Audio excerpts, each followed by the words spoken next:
हैं और ये हमारे लिए सुलभ हो गई हैं। निश्चित रूप से हम पर परमात्मा की असीम कृपा है, अनंत कृपा है, जिससे ये ऐसा शुभ अवसर आन पड़ा है कि हम यहाँ डुबकी लगाने के लिए उस ज्ञान गंगा में यहाँ उपस्थित हुए हैं। जैसा कि आप जानते हैं, मैंने कल भी निवेदन किया था कि आध्यात्मिक विकास परिषद द्वारा जो ये कार्यक्रम आयोजित किया जा रहा है, आध्यात्मिक विकास परिषद का ये प्रयास है,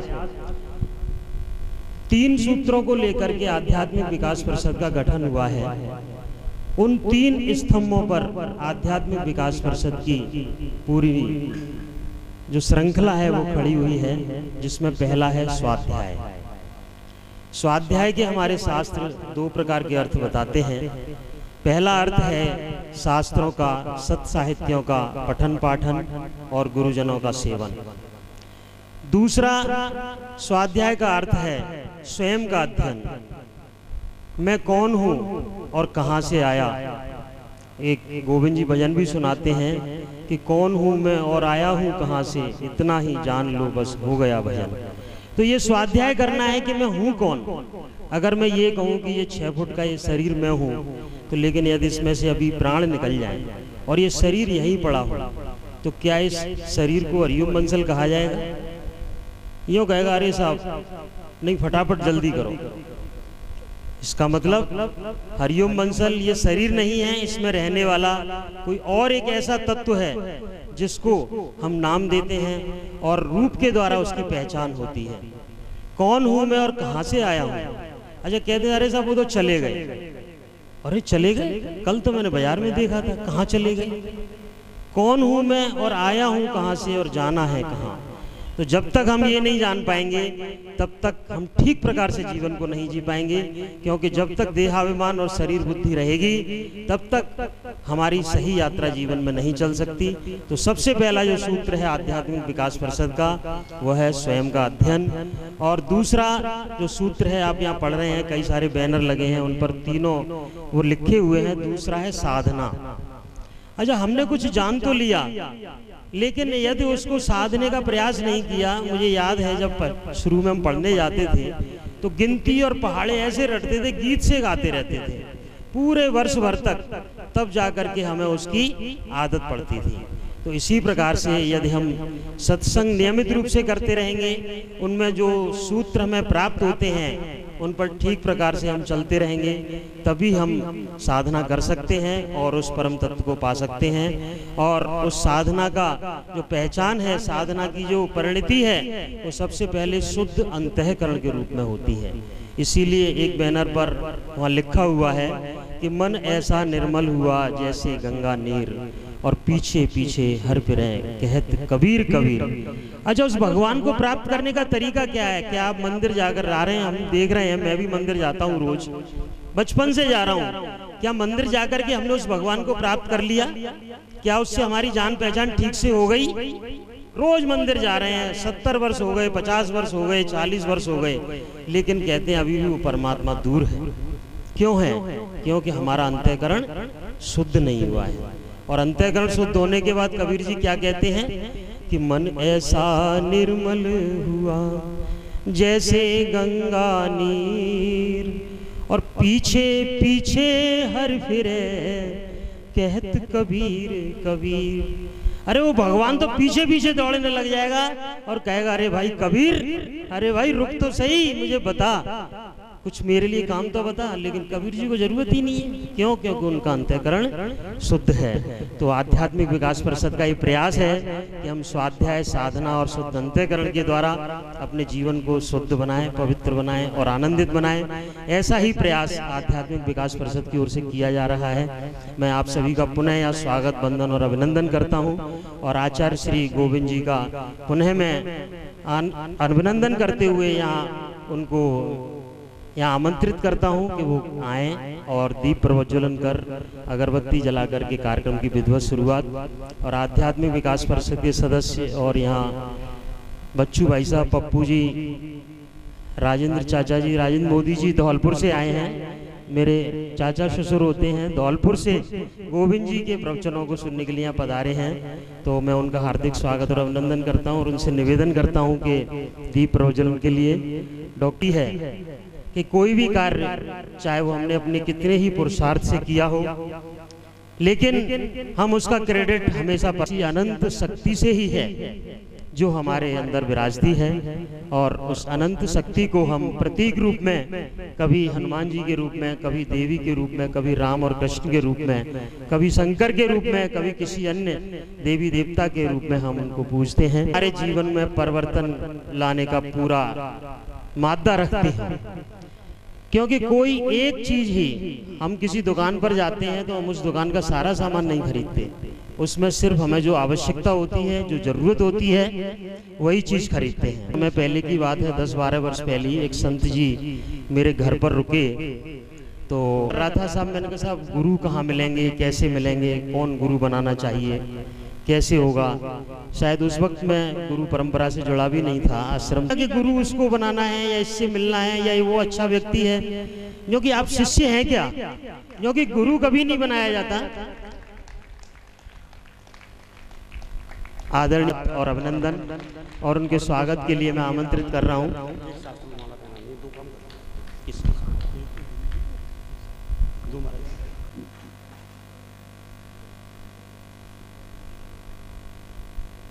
आमंत्रित करूंगा आचार्य श्री गोविंद जी के स्वागत के लिए कि वो आए और आचार्य जी को माल्यार्पण कर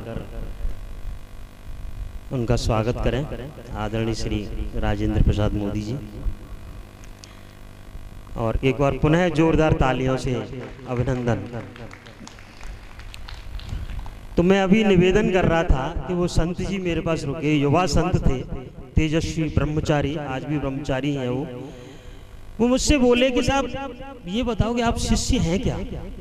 गुरु तो हर जगह उपलब्ध है, आप कहीं से भी सीख सकते हैं, एक चींटी से सीख सकते हैं, चींटी अनवरत अपने काम में लगी रहती है, एक चूहे से सीख सकते हैं, चूहा आप कई बार मैंने भी देखा है, पिंजड़े में रात को आ जाएगा 10 बजे और सुबह 6 बजे तक, जब तक हम छोड़ते नहीं, खटपट उद्योग में लगा ही रहता है, प्रयास करता ही रहता है। क्या हम उससे नहीं सीख सकते कि हमें भी अपने प्रयास करते रहना चाहिए?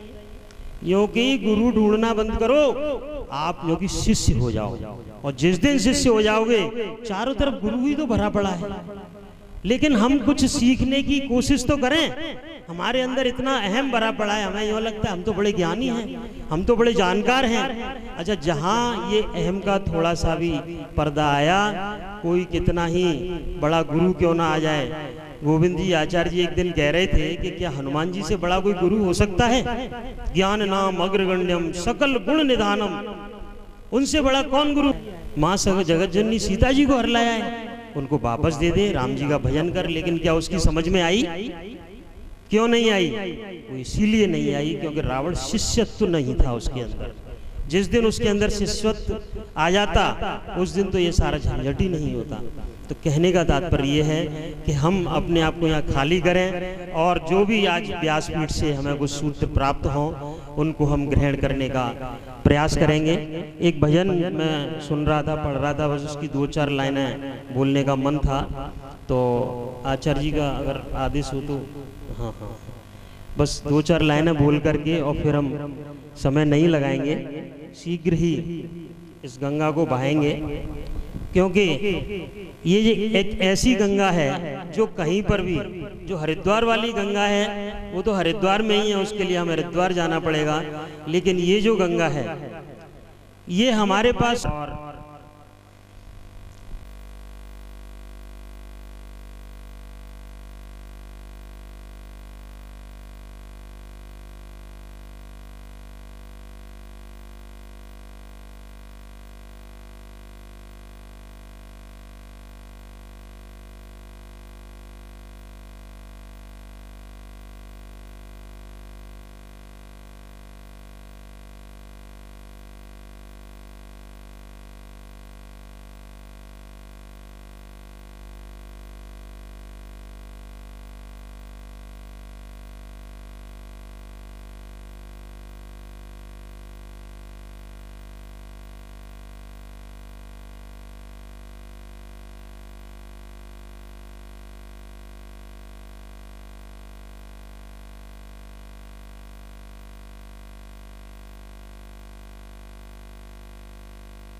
ऐसा एक आचार्य जिसने आसन को भी साधा है, प्राणायाम को भी साधा है और ज्ञान की साधना को साध करके, और जो तत्व, जो कुछ ज्ञान की बूंदें, जो कुछ ज्ञान का भंडार इनको परमात्मा से प्राप्त हुआ, उन हमारे ऊपर उड़ेलने के लिए तैयार और तत्पर बैठे हैं। तो मैं उनका पुनः हार्दिक स्वागत और अभिनंदन करता हूं और आपको आमंत्रित करता हूं कि आप व्यासपीठ से हमें कुछ ऐसे सूत्र दें। बहुत बहुत धन्यवाद। प्रविश्य मम वाचमिमां प्रसुप्तां संजीवयत्यखिलशक्तिधरा सुधाम्ना अन्याश्च हस्तचरणश्रवणत्वगादीन् प्राणान् नमो भगवते पुरुषाय तुभ्यं। ध्येयं सदा परभवग्नमभीष्टदोहं तीर्थास्पदं शिवविरञ्चिनुतं शरण्यं विरित्यार्त्यहं प्रणतपालभवाब्धिपूतं वन्दे महापुरुषते चरणारविन्दं। नमोऽस्त्वनन्ताय सहस्रमूर्तये सहस्रपादाक्षशिरोरुबाहुवे सहस्रनाम्ने पुरुषाय शाश्वते सहस्रकोटियुगधारिणे नमः। सहस्रकोटियुगधारिणे नमः। अज्ञानमूलहरणं जन्मकर्म निवारणं ज्ञानवैराग्यसिद्ध्यर्थे गुरुर्पादोदकं पिबेत् गुरुर्पादोदकं पिबेत्।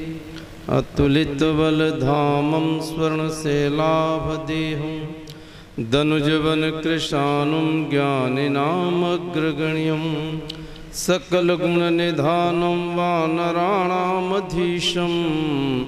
रघुपतिप्रियभक्तं वातजातं नमामि।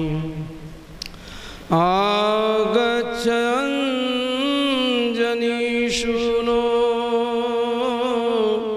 शृण्वे रामकथामृतं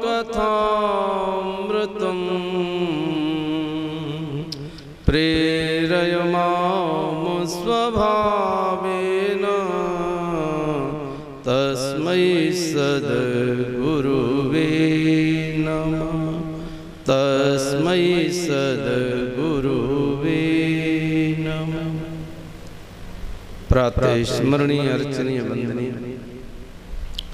सदगुरु भगवान के चरण कमलों में बार बार नतमस्तक होते हुए मां अंजनी के दुलारे पवन पुत्र हनुमान जी महाराज, जिनकी उपस्थिति इस परिसर में है, अध्यात्म विकास परिषद के समस्त सम्माननीय सदस्यगण, बाड़ी बस्ती एवं आसपास से पधारे हुए समस्त भक्तवृंद, मातृशक्ति, मैं सभी को हृदय की गहराइयों से नमन करता हूँ। बोलिए सद्गुरुदेव भगवान।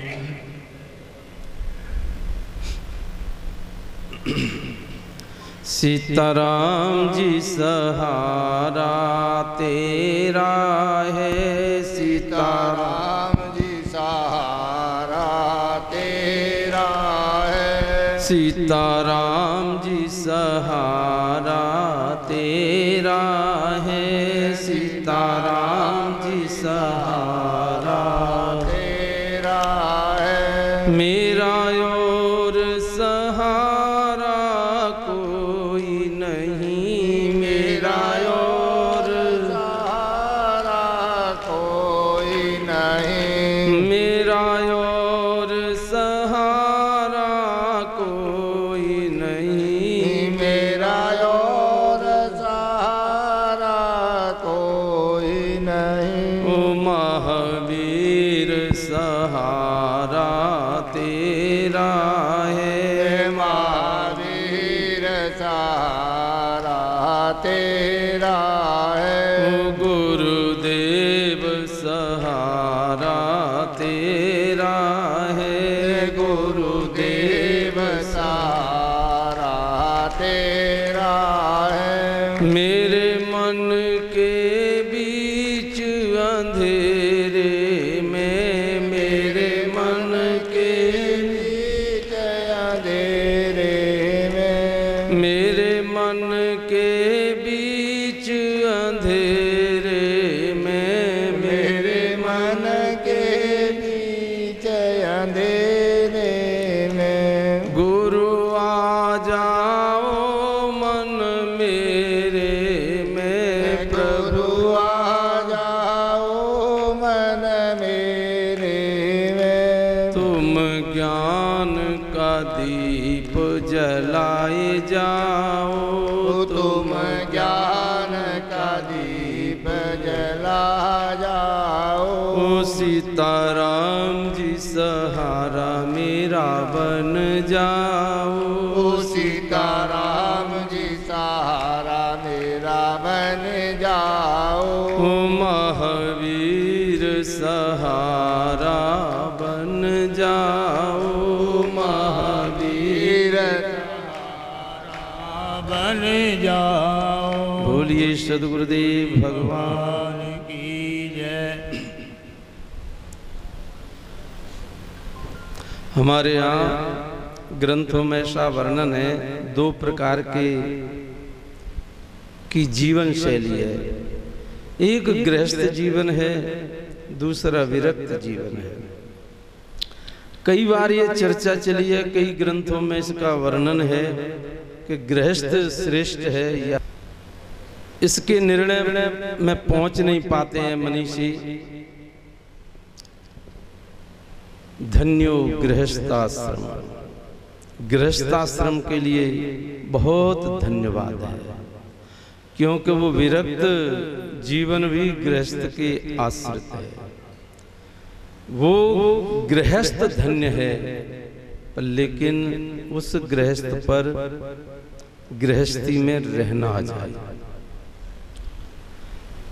हमारे हिंदी के बहुत बड़े संत जो जाति से मुसलमान हैं, उन्होंने लिखा है, सुनिए सबकी कहिए न कछु, रहिए ये मिया भववागर में, करिए व्रत नेम सच्चाई लिए, जिनसे तरिए मन सागर में, मिलिए सबसे दुर्भाव बिना, रहिए सत्संग उजागर में, रस खान गोविंद ही यों भजिए, जैसे नागरी को चित गागरी में। भक्त रसखान लिखते हैं, सुनिए सबकी कहिए न कछु। संसार सागर बड़ा विचित्र, हमो आप सब इसमें जी रहे हैं, जीवन जी रहे हैं। आपने सुना होगा, अक्सर हम भी गाते हैं कि भव सागर में नीर पारा, डूब रहा नहीं मिले किनारा, मेरी नैया से हाथ लगाए दीजो, मेरे गुरुदेवन के देवा। हे गुरु जी, मेरी नाव से हाथ लगा दो। लेकिन कभी अगर हम थोड़ा सा विवेक पूर्ण सोचें तो ये भवसागर है क्या? हमने ऐसा सुन रखा है पहले से कि मृत्यु के बाद एक भवसागर मिलता है। कहीं कहीं उसका नाम एक वैतरणी नदी के नाम से दिया है। उसमें व्यक्ति मृत्यु के बाद जब उसकी सूक्ष्म जीवात्मा निकल के जाती है तो गलत कार्यों की वजह से उसमें फिर वो डुबकियां खाता है। लेकिन हमने इनमें ग्रंथों में देखा है, भव माने संसार है। अब ये संसार सागर में हम अब भी डुबकियां खा रहे हैं, हमें रोजाना गोता लग रहे हैं। जिस पर जीने की कला नहीं आई। अच्छा, वो व्यक्ति रोजाना गोता खा रहा है, मुंह में पानी भर गो, ये लगी अब मरा, बस अब मरा। तो रसखान कहते हैं कि सुनिए सबकी कहिए न कछु, रहिए ये मियाँ भव बागर में, इस संसार सागर में, संसार के इस जाल में इस प्रकार रहिए, मिलिए सबसे दुर्भाव बिना। किसी से भी मिलना है बिल्कुल सच्चे भाव से मिलिए, जिसको आर्जव कहा है संस्कृत में। आर्जवम बहुत अच्छा गुण है, आर्जवम सरलता, जैसे भीतर वैसे ही बाहर। बस एक ही गुण जीवन के लिए कल्याणकारी हो सकता है, सरलता। सरल स्वभाव न मन कुटिलाई, सरल स्वभाव आ जाए, आर्जव कहते हैं जिसको। तो इस संसार के इस जाल में सरलता से रहिए, मिलिए सबसे दुर्भाव बिना, रहिए सत्संग उजागर में।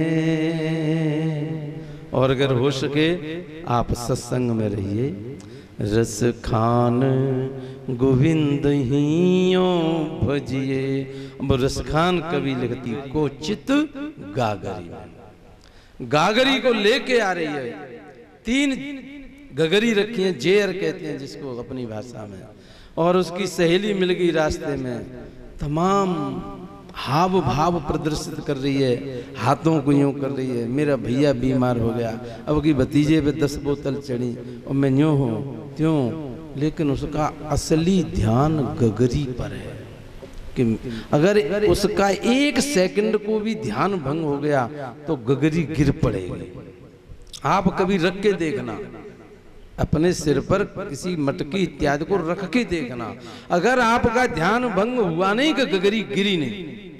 कितना अच्छा सुंदर सूत्र दिया कि रसखान गोविंद हियों भजिए, जैसे नागरी को चित गागरी। चित तो वहां है और बातें सब दुनिया से कर रही है। कि जग में फूल अनेक सुने, अरविंद के जैसा फूल नहीं है। फूल तो बहुत सुने होंगे आपने, पर कमल का सा फूल नहीं है कोई, बहुत विशेष। इसीलिए ये राष्ट्रीय पुष्प है हमारा, इसमें बहुत खूबियां हैं। पहली इसकी खूबी है कि जी ब्रह्मा जी ने नहीं बनाया इसको, बल्कि इसने ही ब्रह्मा को बनाया है। आप जिसको भी देखोगे आपको दिखाई देगा, अगर शास्त्रों की माने तो ये ब्रह्मा की सृष्टि है, लेकिन ये कमल ऐसा है जो ब्रह्मा जी की सृष्टि के अंतर्गत नहीं आता है। दूसरी इसकी विशेषता है कि ये कितना ही पानी क्यों न हो, ये पानी के ऊपर रहता है। पदम पत्रम इव अम्बसा, और पानी की बूंदें इसको भिगो नहीं सकती। अब मुझे लगता है कि इससे ज्यादा और बड़ा सिद्धांत हमें कहाँ मिल सकता है कि जग में रहूं तो ऐसे रहूं जैसे जल में कमल का फूल रहे। हम कमल से सीख सकते हैं, पूरी तरह पानी में है, पूरी तरह जन्म पानी में, जीवन पानी में, लेकिन पानी से ऊपर है। उस पर तो बूंद डाल के देखो, पानी उस पर उलीच के देखो, मोती बन जाएगा, पानी ढुलक जाएगा, भिगो नहीं सकता है कमल को न कमल के पत्ते को। तो जग में फूल अनेक सुने, अरविंद के जैसा फूल नहीं है। जग में कूल अनेक सुने, कालिंदी जैसा कूल नहीं।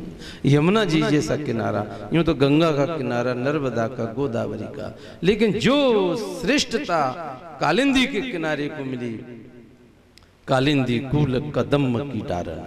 रसखान ने अमर कर दिया कालिंदी का किनारा, तो ऐसा किनारा नहीं है।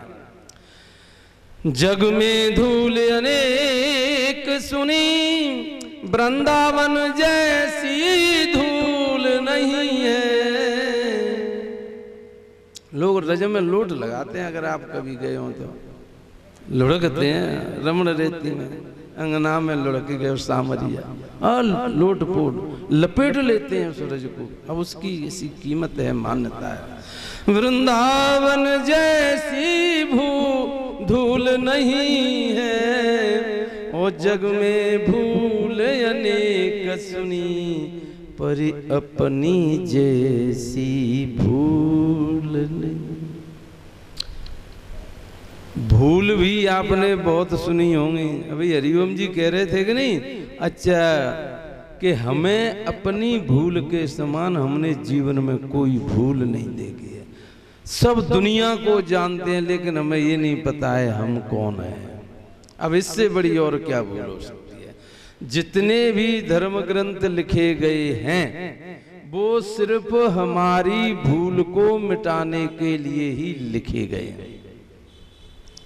सज्जनों, आया कहां से कौन हूं और जाना है कहां, और कबीर ने या कलम तोड़ दी, बस इतना विचार लो तो कि हो गया भजन।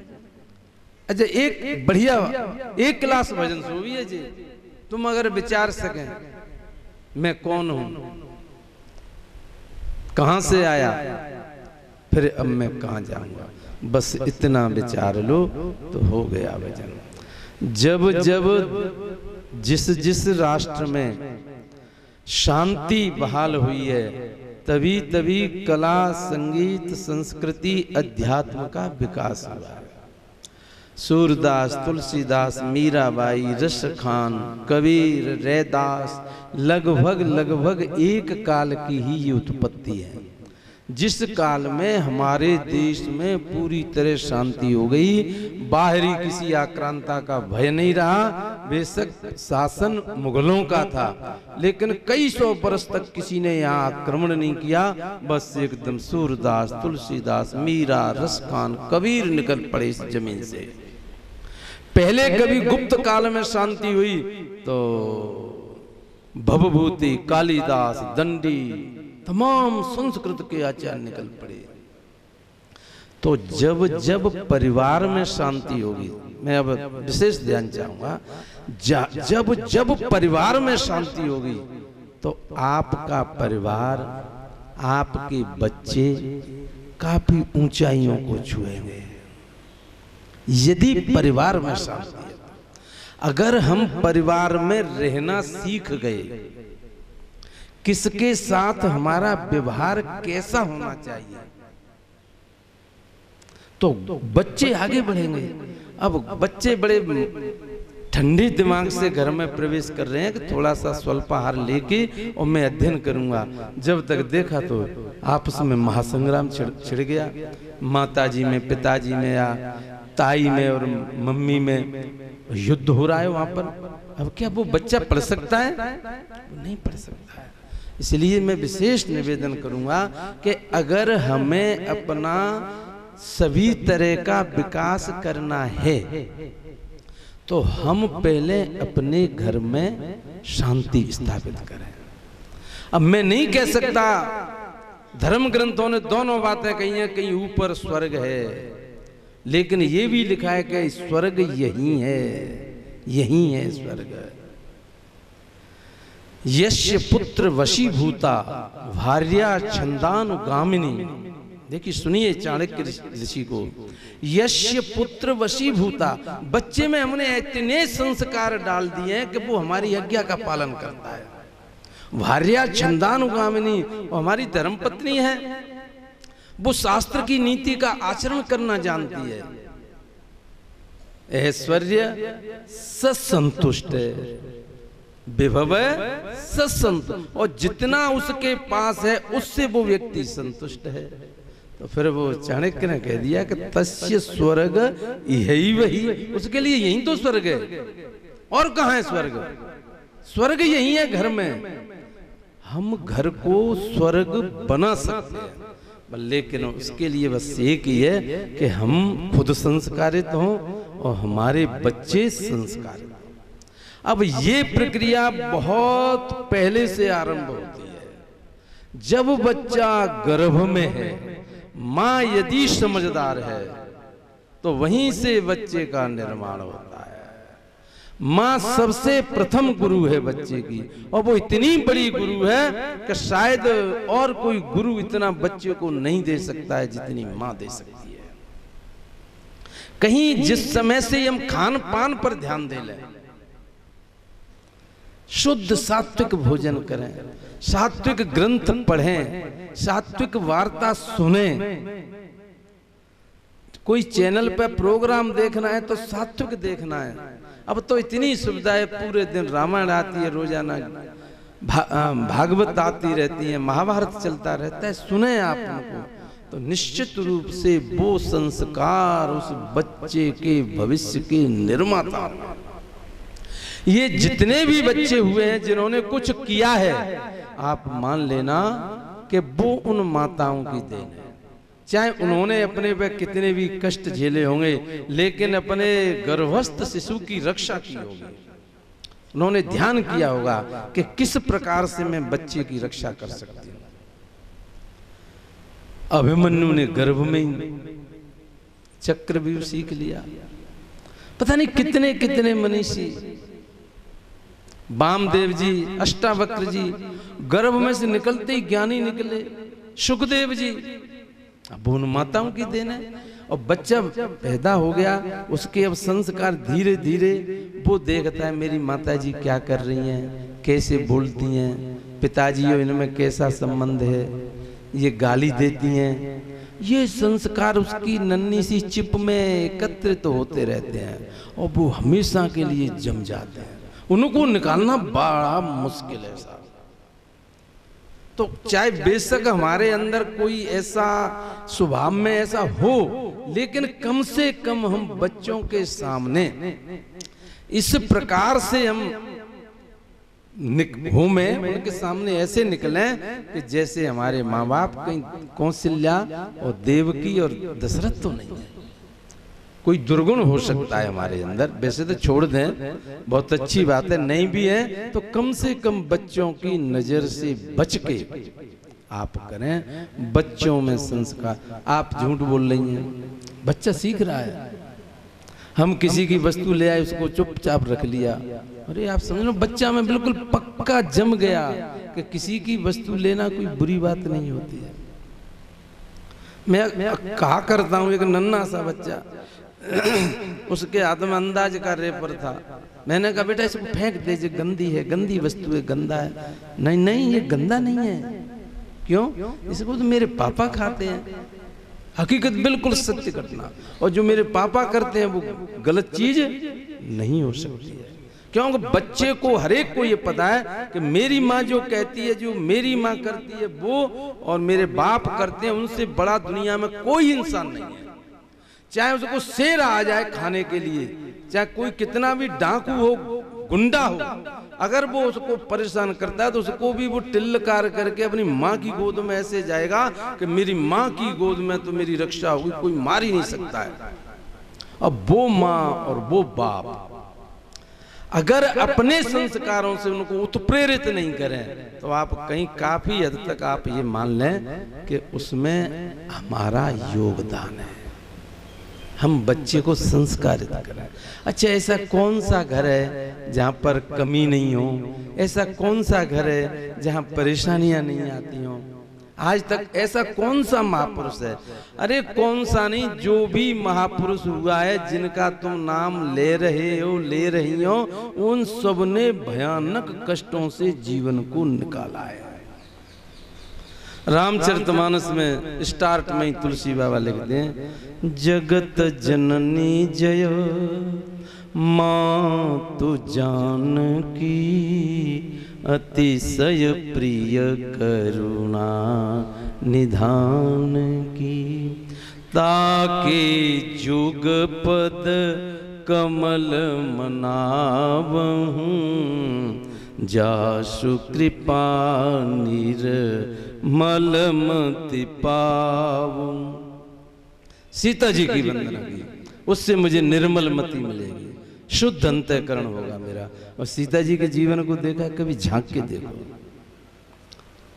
शादी हो गई, ठीक है, एक तो ऐसा कहते हैं कि जमीन में गड़ी हुई निकली बेचारी, जमीन में गड़ी हुई। बच्चियों को हो सकता है पहले कुछ भी घटना रही हो। अभी मैं एक इंटरव्यू देख रहा था, गुलाबो बाई बहुत बड़ी राजस्थान की कलाकार है, तो वो अपना जीवन बता रही थी कि जन्म लेते ही हमारे यहाँ बच्चियों को मार देते हैं। मेरे पिताजी बाजार गए थे जब तक मेरा जन्म हुआ और मौसी ने कह दिया मुझे को जिंदा दफन कर दिया। अब पिताजी आए तो पिताजी ने कहा अरे क्या हुआ, अरे छोड़ो छोड़ो, क्या की बच्ची हुई क्या, कहाँ है, अरे कि छोड़ो। हमारी मौसी ने हमारे पिताजी को रोका, लेकिन मेरे पिताजी नहीं रुके और वे दौड़े दौड़े चले गए, जबरदस्ती से खींच के मौसी है तो मुझे वहां से खोद के निकाल के लाए। तो वो कह रही थी इंटरव्यू में, तो सीता के बाद मैं ही हूँ ऐसी जिसका जन्म जमीन से हुआ है। मेरा जन्म 2 बार हुआ है। आज पूरे विश्व स्तर पर उसने राजस्थान का नाम कर रखा है। एक उसने अपनी कॉलेज खोल ली है जहां अपनी वो नृत्य विद्या को सिखाती है। आप कभी देख लेना, नेट पे पढ़िए सब व्यवस्था। तो जिसका जन्म जमीन से हुआ है, जहां बच्चियों को गाड़ा जाता हो, चाहे मिथिला ज्ञानियों की नगरी हो, लेकिन अकाल भी वहीं पड़ेंगे जहां ऐसा अनाचार होगा। तुमने सुना होगा 12 वर्ष काल रहा था जनकपुर में। जब राजा ने खुद हल जोता, परिश्रम किया, तब सीता जन्मी। विवाह होके जैसे ही आना हुआ है, आपको पता है 14 वर्ष का वनवास। सीता जी का क्या दोष था बेचारी का, 12 वर्ष 14 वर्ष कितने कष्टमय जीवन। वहां पर भी जाके रावण के द्वारा हरण हो गया। 13 महीने के करीब सीता जी लंका में रही, 13 महीने। अब आप दूसरे की बंदिश में, चाहे हम उनको कुछ भी कह लें, बहुत बड़ी वेदना रही होगी। रोजाना उनको प्रताड़ित किया जाता था, परेशान किया जाता था, पता नहीं क्या क्या किया जाता था। चलो ऐसे तैसे करके सीता जी का आगमन राम जी के पास हो गया। और फिर आपने सुना है कि बस वहां से कुछ ही समय गुजरा है जब तक किसी के कहने से पुनः अकेली को वनवास दे दिया, अकेली को वनवास दे दिया। जब सीता जी अकेली जा रही है वनवास के लिए, तो गांव की औरतें मिल गई। पहले राम जी के साथ गई तब भी गांव की औरतें मिली, आज फिर मिल गई। फिर उनसे परिचय किया, आप कौन हैं? तो कि मैं सीता हूं। अरे तो कि आपका तो पहले भी वनवास हुआ था, कि उस समय मेरे पति का हुआ था, और कि अब कि मेरा हुआ है। तो उन ग्रामीण महिलाओं ने सीता जी से कहा है, कैसे के प्रीत करे दुनिया, जब राम ही लोक की लीक मिटैले। भोजपुरी भाषा है। कैसे विश्वास करेगी दुनिया, जब राम ही लोक की लीक मिटैले। जब राम ने ही मर्यादा तोड़ दी, कि ऐसा मत कहो मेरे पति के लिए। राजस धर्म भलई निभिये, परे रंचक दंपति न धर्म निभैले। राजा का धर्म तो उन्होंने निभा लिया, कि लोग विरोध कर रहे उन्होंने वनवास दे दिया कि रावण के यहाँ रही है, लेकिन दंपति के धर्म को तो राम जी ने नहीं निभाया। संग रहे पति और पत्नी, जीवन भर को यह वेद बतैले। मैंने तो ऐसा सुना है, वेद ऐसा कहते हैं कि पति पत्नी आज जन्म पर्यंत साथ साथ रहते हैं, लेकिन तुम्हारे साथ क्यों नहीं है? अब वो बन जैले तो तुम बन गईले, और तुम बन अइले वो काहे न अइले। क्योंकि जब उनका वनवास हुआ तुमने तो उनका साथ दिया 14 वर्ष, जब तुम्हारा वनवास है तो तुम्हारा पति क्यों नहीं आया? तुलसी ने नहीं कहा, ये वाल्मीकि ने नहीं कहा, लेकिन कभी किसी के कोई रुकने में रुकते हैं? किसी आज के कवि ने कह दिया इस बात को। भाई दंपति का धर्म नहीं निभाया राम ने, और सीता ने निभाया। पूरे जीवन पर वनवास में रही। किसी ऋषि के, अब आप ये भी देखो जिस समय सीता का वनवास हुआ वहाँ वशिष्ठ जी थे। वशिष्ठ जी ने ये नहीं कहा कि अरे राम, अरे रे रे रोको भाई, रोको रोको। सुमंत जी थे बड़े बड़े पंडित ज्ञानी, कितनी पूरी प्रजा थी। अरे प्रजा ही नहीं, माँ कौशल्या थी, सुमित्रा थी, जो आदर्श माताएं हैं। सीताराम बोलो सहारा मिलेगा, सीताराम बोलो सहारा मिलेगा, सीताराम बोलो सहारा मिलेगा, सीताराम बोलो सहारा मिलेगा। मानव का तन ना दोबारा मिलेगा, मानव का तन ना दोबारा मिलेगा।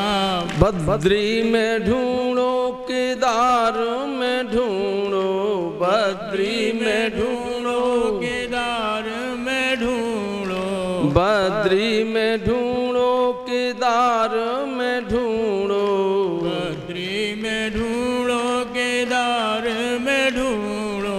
काशी में कुछ कुछ सहारा मिलेगा, काशी में कुछ कुछ सहारा मिलेगा।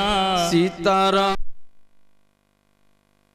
ढूंढो, वृंदावन में ढूंढो, गोकुल में जमुना किनारा मिलेगा, गोकुल में जमुना किनारा मिलेगा।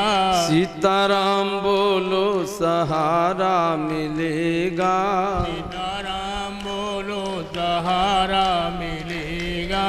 मानव का तन ना दोबारा मिलेगा, मानव का तन ना दोबारा मिलेगा। तो जब सीता जी का वनवास हुआ तो ये नहीं कि द्रौपदी के लिए ही कोई नहीं बोला हो, हस्तिनापुर में पूरी अयोध्या में भी कोई नहीं बोला, अकेली सीता जी को अब वनवास हो गया।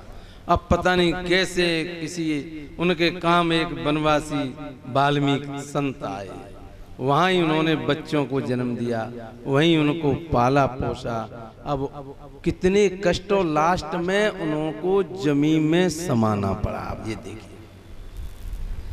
अग्नि परीक्षा पहले दे चुकी बेचारी, फिर भी जमीन में समाना पड़ा।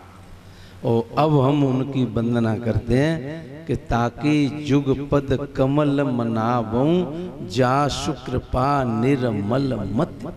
कितने कष्ट झेले, और अगर हमारे जीवन में जरा सा कष्ट आ जाए तो हम घबरा जाते हैं। कभी इसको दोष दे दिया, कभी इसको दोष दे दिया, कभी ससुर को, कभी सास को, कभी देवर को, कभी देवरानी को दोष पे दो, कभी अपने माँ बाप को दोष दे देते हैं। हमें कष्ट झेलने की हमारी सामर्थ्य ऐसे मानो जैसे खत्म हो गई है। लेकिन जितने कष्ट कंटकों में हैं, जिनका जीवन सुमन खिला, गौरव गंध उसे उतना ही यत्र तत्र सर्वत्र मिला। राम जी का जीवन देखो, एक दिन बिगड़ी रामचंद्र की, बन डोले मारे मारे, फूलन की सेजन पर सोते, अब धरती पे सोवे बेचारे। वो जहाँ जाए वहाँ रारी होई, बिन कैयक दैयत हन डारे। पंचवटी पर रहन लगे वित, रावण ने बदरा फारी, ले गयो चुराई के मात सिया, बित मेघनाद लक्ष्मण मारे। यहाँ तक भी ठीक था। गई लेन संजीवन मूरि पवन सुत। हनुमान जी को किसने रोका? उनके बिल्कुल लाड़ले। गई लेन संजीवन मूरि पवन सुत, वो भरतन लंगड़े कर डारे। बोलो, कष्टों की सीमा देखिए। अपना घर का व्यक्ति ही उसमें आड़े आ गया।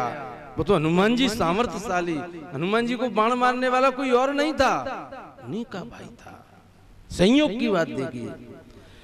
रामा दल में राम रोई रे, नानी पतो हरि को, दुनिया में भैया नाही मोल बिगड़ी को। क्या बात कही है। कष्ट आते हैं, कष्ट कृष्ण पर आए। जन्म लेते ही माँ बाप कह रहे हैं इसको बाहर करो, बाहर करो, और गर्जना हो रही है, बिजली चमक रही है, मूसलाधार बारिश हो रही है, और उस एक नन्हे से बच्चे को, अभी सद्य प्रसूत बच्चे को सिर पे रख के अब आप ले जा रहा। अरे राम राम। मथुरा से और गोकुल काफी दूर है, यमुना की बीच धारा में क्योंकि निमोनिया हो जाए और जरावली आ जाए और टिटनेस हो जाए। लेकिन आप देखिए उन परिस्थितियों को, और जन्म वहाँ वो दूसरी जगह छोड़ के वो वहाँ से दूसरी कन्या को लेके आ गए। आप देख क्या कष्ट है। और छठवें दिन पूतना आ गई, कहीं सकटासुर, कहूँ तृणाव्रत, कभी अगासुर, कहीं बकासुर, इतने असुर, इतने असुर, इतने असुर। कहीं एक मिनट तुम बता दो कृष्ण के जीवन में चैन मिलाओ, और लेकिन कहीं तुम उनका एक ऐसा चित्र बता दो या कहीं कोई वर्णन में बता दो कि वे दुखी रहे हो। भाई यही तो जीवन की कला है, जीवन जीने की यही कला है। पूरे जीवन मुस्कुराते बंसी बजाता रहा है बंदा, सुदर्शन चक्र है हाथ में लेकिन बजा बंसी रहा है, औरों को आनंदित कर रहा है। ब्रजवासियों से इतना प्रेम मिला, इतना प्रेम मिला, और एक बार छोड़ दिया तो बस पूरे जीवन पर्यंत 100 वर्ष और जिंदे रहे, लेकिन फिर ब्रज में नहीं गए, मथुरा में रह रहे हैं। जरासंध के दामाद को मार दिया है उन्होंने, उनका मामा जरासंध का दामाद कंस था, अब मार दिया है तो बार बार आक्रमण कर रहा है। 16 बार आक्रमण कर, 17वीं बार तो विदेशी को बुला लिया कालयवन को। उससे बचने के लिए वे वहां से दौड़े, अर्धरात्रि को धौलपुर तक आए, मचकुंड तक, यहां उसको खत्म करवाया। देखिए परेशानी। और फिर जब गए तो पूरे मथुरा की पंचायत इकट्ठी है कि ऐसा है जी, बोलो हमारी आपत्तियों का मूल कारण कृष्ण है, अगर ये मथुरा को छोड़ दे तो हम बड़े सुखी रह सकते हैं। अब आप देखिए, फिर अगले दिन जरासंध का आक्रमण हुआ और उन्होंने मथुरा को छोड़ दिया, फिर जीवन में मथुरा में नहीं आए। अब आप देखिए, बिल्कुल लास्ट टाइम। और ऐसा भी नहीं, थोड़ा सा और आगे मैं बोलूं, उन्हीं के आगे उनका पूरा परिवार शराब पी पी करके आपस में लड़ लड़ के खत्म हो गया। तो हमको क्या सीख लेनी है कि अपन पूरी तरह संस्कारित करें बच्चों को, पूरी तरह। अगर फिर भी वो नहीं मानते तो फिर भी हम कृष्ण की तरह निर्लिप्त रहें। हो रहा है तो फिर भी मस्त, फिर भी पूरा जीवन आनंदित है। सीता जी को देखो, किस किस को देखो, किस किस के घर में कलह नहीं होता है। अब पूरे इस समाज में शिक्षा का इतना प्रचार प्रसार बढ़ा है, लेकिन नैतिकता का उतना ही पतन हुआ है, और रोजाना पतन की तरफ समाज गिरता चला जा रहा है। पतनोन्मुख है समाज। जहां देखो संबंध विच्छेद हो रहे हैं, तलाकें हो रही हैं, संबंध हो गया दूसरे दिन सुनी छूट गए। मुन्ना लाल जी पता नहीं आए नहीं, यानी बहुत दुखी होते हैं बेचारे, हर बार कहते हैं गुरुजी जावा था कहवे थे। ये शिक्षा है कि नहीं, इसने इस प्रकार से शिक्षा का अर्थ हमने समझ लिया, मतलब संबंध पीछे रह गए, उच्छृंखलता आगे आ गई। जो संबंधों में माधुर्य था जब वो खत्म होता चला जा रहा है, माधुर्यता खत्म होती जा रही है। जरा सी मनमुटाव हम बोलेंगे नहीं आपस में, क्यों? क्या मनमुटाव होता नहीं है? कितना बढ़िया एक वो कहावत है कि रात गई बात गई। अगर ऐसा सिद्धांत हो जाए, ऐसे बहुत कम लोग हैं कि जिनसे कुछ हो जाए और थोड़ी देर में बिल्कुल भुला दिया। 3 प्रकार के व्यक्ति होते हैं। अब जिन बातों को आप मैं माताओं से विशेष कहूंगा, एक होते हैं पानी में खींची लकीर की तरह, एक होते हैं बालू रेत पे खींची लकीर की तरह, एक होते हैं पत्थर पे खींची लकीर की तरह। आप पानी में इधर से उंगली से लकीर खींचो, पीछे से ही लकीर समा। अब ऐसे सज्जनों का स्वभाव है। ऐसा स्वभाव संतों का है, सज्जनों का। संत मैं कहूं तो आप ऐसा मत समझ लेना कुछ जटाजूट वाले, आप में भी संत हो सकते हैं जिनका ऐसा स्वभाव है। किसी ने कह दिया, थोड़ा सा आवेश सा लगा और पीछे बिल्कुल नॉर्मल। अब उसको क्यों टेंशन होगा, क्यों वो परेशान होगा, क्यों तनाव होगा, क्यों बीपी ऊपर नीचे होगा। कह दिया, कोई बात नहीं। और सज्जनों एक और बात सुन लो कि आज अगर आपसे कोई अपशब्द कह रहा है, आप उसको गांठ बांध के बैठ जाओ, ये जरूरी नहीं है कि वो आपके प्रति ऐसे विचार हमेशा रखे। हो सकता है कभी तुम्हारे ऊपर वो जान देने तैयार है, जब वही व्यक्ति, और हमने वो एक बात गांठ बांध ली। तो एक है पानी की लकीर, दूसरे हैं बालू रेत की लकीर। आज तो नहीं, लेकिन 2-3 दिन में हवा से, किसी की पैर की ठोकर से, और वो शांत हो जाएगा। जब भी आपको किसी अपने से कोई कटु शब्द सुनने को मिले, तो मेरा एक निजी मंत्र है, आप उसका स्मरण करना। आप एकांत में बैठ के उसके द्वारा किए हुए तुम्हारे प्रति उपकारों का ध्यान करना। बस शांत बैठ गए कि इस व्यक्ति ने आज मेरे से ये कहा है, क्या हमेशा इसने ऐसा ही कहा है क्या कभी इसने मेरे प्रति अच्छा भी आचरण किया है क्या? वैसे मुझे नहीं कहना चाहिए, पर मैं कह देता हूँ। बच्चू भगत जी बैठे हैं, धनौरा के हैं, करीबन 25-30 साल से मेरा इनसे काफी निकट का संबंध है। 2 घटनाएं ऐसी हुई कि हम बाड़ी में आपस में थोड़ा थोड़ा किसी सिद्धांती बात पर, जी हमारे घी वाइन की दुकान पे एक दिन है कि मेरी बात है जे काटे, मैं इनकी बातें काटूं। अच्छा, मेरे मन में ये भाव आया कि अब मैं इनसे नहीं बोलूंगा। मैं आपसे हकीकत कह रहा हूँ इस मंच से। मैंने घर जाके विचार किया, इनके द्वारा मेरे प्रति किए गए वो कार्य जो मेरे जीवन के लिए अविस्मरणीय है, एक एक का चिंतन किया। अरे मैंने कहा तू कितनी मूर्खता कर रहा है, जिस व्यक्ति ने ये किया उस समय ये किया। अच्छा, मैं विगलित हो गया, मैंने फोन लगा दिया, मैंने भाई साहब राम राम, अरे मार साहब राम राम, मैंने कोई गलती, अरे नहीं गलती तो भाई साहब मुँह पे भाई हकीकत कह रहा हूँ, 2 बार की घटना है, बैठे 1 सेकंड में राजीनामा। आपको क्या करना है, बैठ के ये देखना है पत्नी ने कुछ कह दिया या पति ने कह दिया, आप ये देखें कि इन्होंने क्या मेरे साथ हमेशा ऐसे ही आचरण किया है क्या, कि ये बाई चांस हो गया है। अरे तो बाई चांस तो फिर बाई चांस होते हैं, भूल जाओ। ऐसा तो है नहीं कि जीवन पर्यंत इन्होंने ऐसा ही हमारे साथ आचरण किया। 1 मिनट में शांति मिलेगी आपको। और जो दिमाग में तमाम विचार चल रहे थे, मैं ऐसा करूंगा और यूं हो जाएगा, फिर यूं हो जाएगा, अरे तुम बहुत बड़े बवाल से बच जाओगे। सिर्फ एक शब्द कह दो, भाई साहब गलती होगी तो क्षमा कर दो। एक शब्द कहना है आपको मात्र, इतना कीमती। अभी हरिओम जी कह रहे नहीं, क्षमा करना नहीं आया। अगर आपके प्रति अपराध हो गया तो क्षमा कर दो। अगर ऐसा लग रहा है कि मेरे से किसी ने कुछ कह दिया है, तो एक बार तुम बोल जाओ उसके सामने, कह दो अरे कोई बात नहीं, छोटे बन जाओ। लेकिन छोटे बनना पसंद नहीं है। बस यही हमारे तनाव का एक काफी अहम कारण है। और ऐसा नहीं कि पति पत्नियों में झगड़े होते नहीं हो, नजदीक रहेंगे तो हुए हैं, हो रहे हैं, होंगे। लेकिन ये संबंध हमारे ग्रंथों ने कहा है सिर्फ संतान उत्पत्ति के लिए नहीं है, विलासिता के लिए नहीं है, धर्म अर्थ काम और मोक्ष तक का संबंध है। और जो मुझे भी भरोसा है ये मोक्ष तक ले जाने वाला रिश्ता है।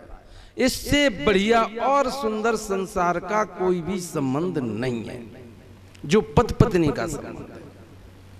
इतना प्यारा रिश्ता है, लेकिन बस एक बात है, वो निभाना है। हमारे जो सबसे आदर्श पात्र हैं, पंचवटी पे रहते थे, स्नान करके आए, सीता जी ने अपने जो सरमथरा शोक पत्थर से घिस के पाए, बिल्कुल गोरी तो थी, जब तक राम जी आए बैठी हैं पाइन लटकाए कि प्रभु की यहाँ देखो तुम्हारे चरणों मेरे चरणों में देखिए कौन के सुंदर है। राम जी ने कही मेरे चरण सुंदर है, सीता जी ने कही नहीं मेरे चरण से देखो कितने गोरे हैं तुम्हारे सामने हैं। बार बार ये चर्चा होती रही, अब दोनों में जिद हो गई। अब जिद हो गई जब तक लक्ष्मण जी फूल फल लेके आ रहे हैं। सीता जी ने कहा कि आज देवर जी से फैसला करवा लो, देवर से फैसला करवा लो। लक्ष्मण जी पहले ही भांप गए कि आज कोई ना कोई मामला आए ना मैं आपसे। प्रणाम किया। सीता जी बोली देवर जी कि हाँ आज हमारा एक फैसला करो। क्या फैसला? पहले तो उन्होंने आनाकानी की कि आप ये फैसला करो तुम्हारे भैया के जो चरण हैं और ये मेरे चरण हैं, इन दोनों में किसके चरण सुंदर हैं? अब आप निर्णय करो। जिनके लिए एक माँ के समान है एक बाप के समान है, अब वो किसके चरणों को बताए। लेकिन लक्ष्मण को विवेक कहा है। सीता जहां भक्ति है, लक्ष्मण वैराग्य हैं और राम ज्ञान है, तो वैराग्य के स्वरूप हैं, विवेक के स्वरूप हैं। लक्ष्मण जी ने निर्णय लिया तो कि मेरा मान्य होगा निर्णय की होगा। उन्होंने पहले राम के चरणों पर उंगली रखी, इन चरणों से ये चरण सुंदर है। सीता जी के चरणों पर रख दिया, समझेंगे, इन चरणों से ये चरण सुंदर है। सीता जी ने ताली बजा दी, खड़ी हो गई, मैं जीत गई। अरे आप मत बजाओ। सीता जी को लगा कि मेरी जीत हो गई और आपको भी लगा कि हमारी पार्टी की जीत हो गई। देखो प्रभु मैंने कहा था नहीं कि मेरे चरण सुंदर हैं। भैया ने बिल्कुल सही फैसला किया है, बिल्कुल सही हो लक्ष्मण तुम। राम जी ने कहा ढंग से पूछ लो लक्ष्मण है अभी। अरे अब क्या रहा है, पूछ तो लिया। लक्ष्मण भैया फिर बता दे। लक्ष्मण ने कहा इन चरणों से ये चरण सुंदर है। समझो, इन चरणों की बदौलत ही ये चरण सुंदर है। अगर ये चरण नहीं रहेंगे तो सुंदरता खत्म है। अब बोलिए, इन चरणों से ये, अब दोनों एक दूसरे के पूरक हैं। अगर राम नहीं है तो फिर सीता जी, पति नहीं है फिर पत्नी की चाहे आप कितना भी कुछ भी हो जाए कोई वैल्यू नहीं रहेगी समाज में। वैल्यू पति से है और पति की इज्जत पत्नी से है। और हमारे आदि पुरुष जिनको हम नारायण कहते हैं उनमें भी एक बार हो गया झगड़ा। नारायण की दो पत्नियां हैं, लक्ष्मी नारायण तो आपने नाम सुना ही है, लक्ष्मी, और दूसरे हैं दरिद्रता। भगवान का नाम एक दरिद्र नारायण भी है। परम अकिंचन प्रिय प्रभु के रे, जिनके पास कुछ भी नहीं है उस भगवान को वो बहुत प्रिय है। सो एक दिन दोनों आपस में कुछ बातचीत तेज आवाज में कर रही तो भगवान ने उनको शांत किया, क्योंकि प्रभु आज ये बताओ कि तुम्हें हम में से अधिक प्रिय कौन लगती है। अब विष्णु जी ने समझा कि अगर मैं लक्ष्मी की कहता हूं तो ये नाराज, इसकी कहता हूं तो ये नाराज। उन्होंने मन ही मन स्मरण किया। किनका स्मरण किया? नारद जी का। नारद जी आ गए। प्रभु ने कहा मेरे इस फैसले को कर जाओ। नारद जी आए, बैठो महाराज, बैठो बैठो, कि मेरी एक समस्या का निदान कर दूं। मैं निर्णय नहीं कर पा रहा हूं, तुम कर सकते हो। क्या है? मेरी दोनों ये धर्म पत्नियां हैं और मुझको तो दोनों एक सी हैं, प्रिय हैं, लेकिन ये कह रही हैं कि हम आज ये फैसला होके रहेगा कि मैं कौन सी अधिक प्रिय है। नारद जी समझेंगे। नारद जी ने कि मैं ऐसे कैसे कह सकता हूँ, मैं इनके चाल चलन को देखूं। भाई कोई चाय बना के लाए तो कोई बढ़िया चाय किसकी है, दाल रोटी किसकी बढ़िया, जब ही तो मैं फैसला करूं। तो कोई भोजन बनवाऊं? नहीं, कि इतना टाइम नहीं है मेरे पास, मेरे पास मात्र 5 मिनट का समय। तो कि 5 मिनट में करो फैसला। तो कि वो पीपल का पेड़ दिखाई दे रहा है यहाँ, कि दोनों वहां जाके पहले एक जाए उसको छू के आए, फिर दूसरी जाए उसको छू के आए, मैं फैसला कर दूंगा। ठीक है। पहले लक्ष्मी जी गई, एक परिक्रमा दे के पीपल की आ गई। ठीक। दरिद्रता देवी गई, परिक्रमा दे के आ गई कि हो गया फैसला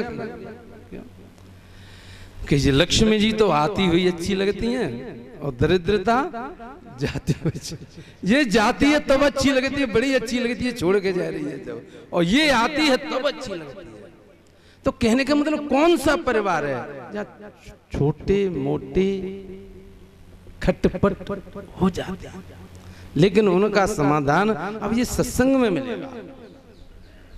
पहले जब माताएं अपनी बच्चियों को विदा करती थी, अभी मैं कहीं व्हाट्सएप पे सुन रहा था, घर में जब तक शांति नहीं होगी जब तक बहू की कोचिंग मायके से नहीं होगी। मायके से कोचिंग क्लास चलेंगे जब तक जा घर में शांति नहीं होगी। मानियो दुलारी मेरा कहना, इस भांति रहना जाके ससुराल में। ओ मानियो दुलारी मेरा कहना, इस भांति रहना जाके ससुराल में। सब कुछ पड़ेगा तो ही सहना, पर कुछ ना कहना जाके ससुराल में। छोड़ी चली है अपने बाबुल का अंगना, छोड़ के चली है अपने बाबुल का अंगना। संग की सहेली अब कोई तो न संगना, अपने घर का मान रखना, आन बान और शान रखना। बोलियो मधुर से बहना, इस भांति रहना जाके ससुराल में। माँ जी कहते थे कि अपने घर की जैसी रेपुटेशन है उसको उसी प्रकार से बना के रखना। ससुराल पक्ष की अगर कोई कह दे कुछ तो नाराज मत होना। ये यहाँ से मंत्र दिया जाता था, सीता जी को दिया था, सास ससुर गुरु सेवा करी।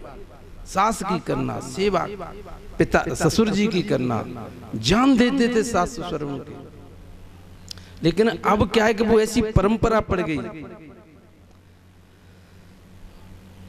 बाप से ज्यादा अपने ससुर जी को मानना,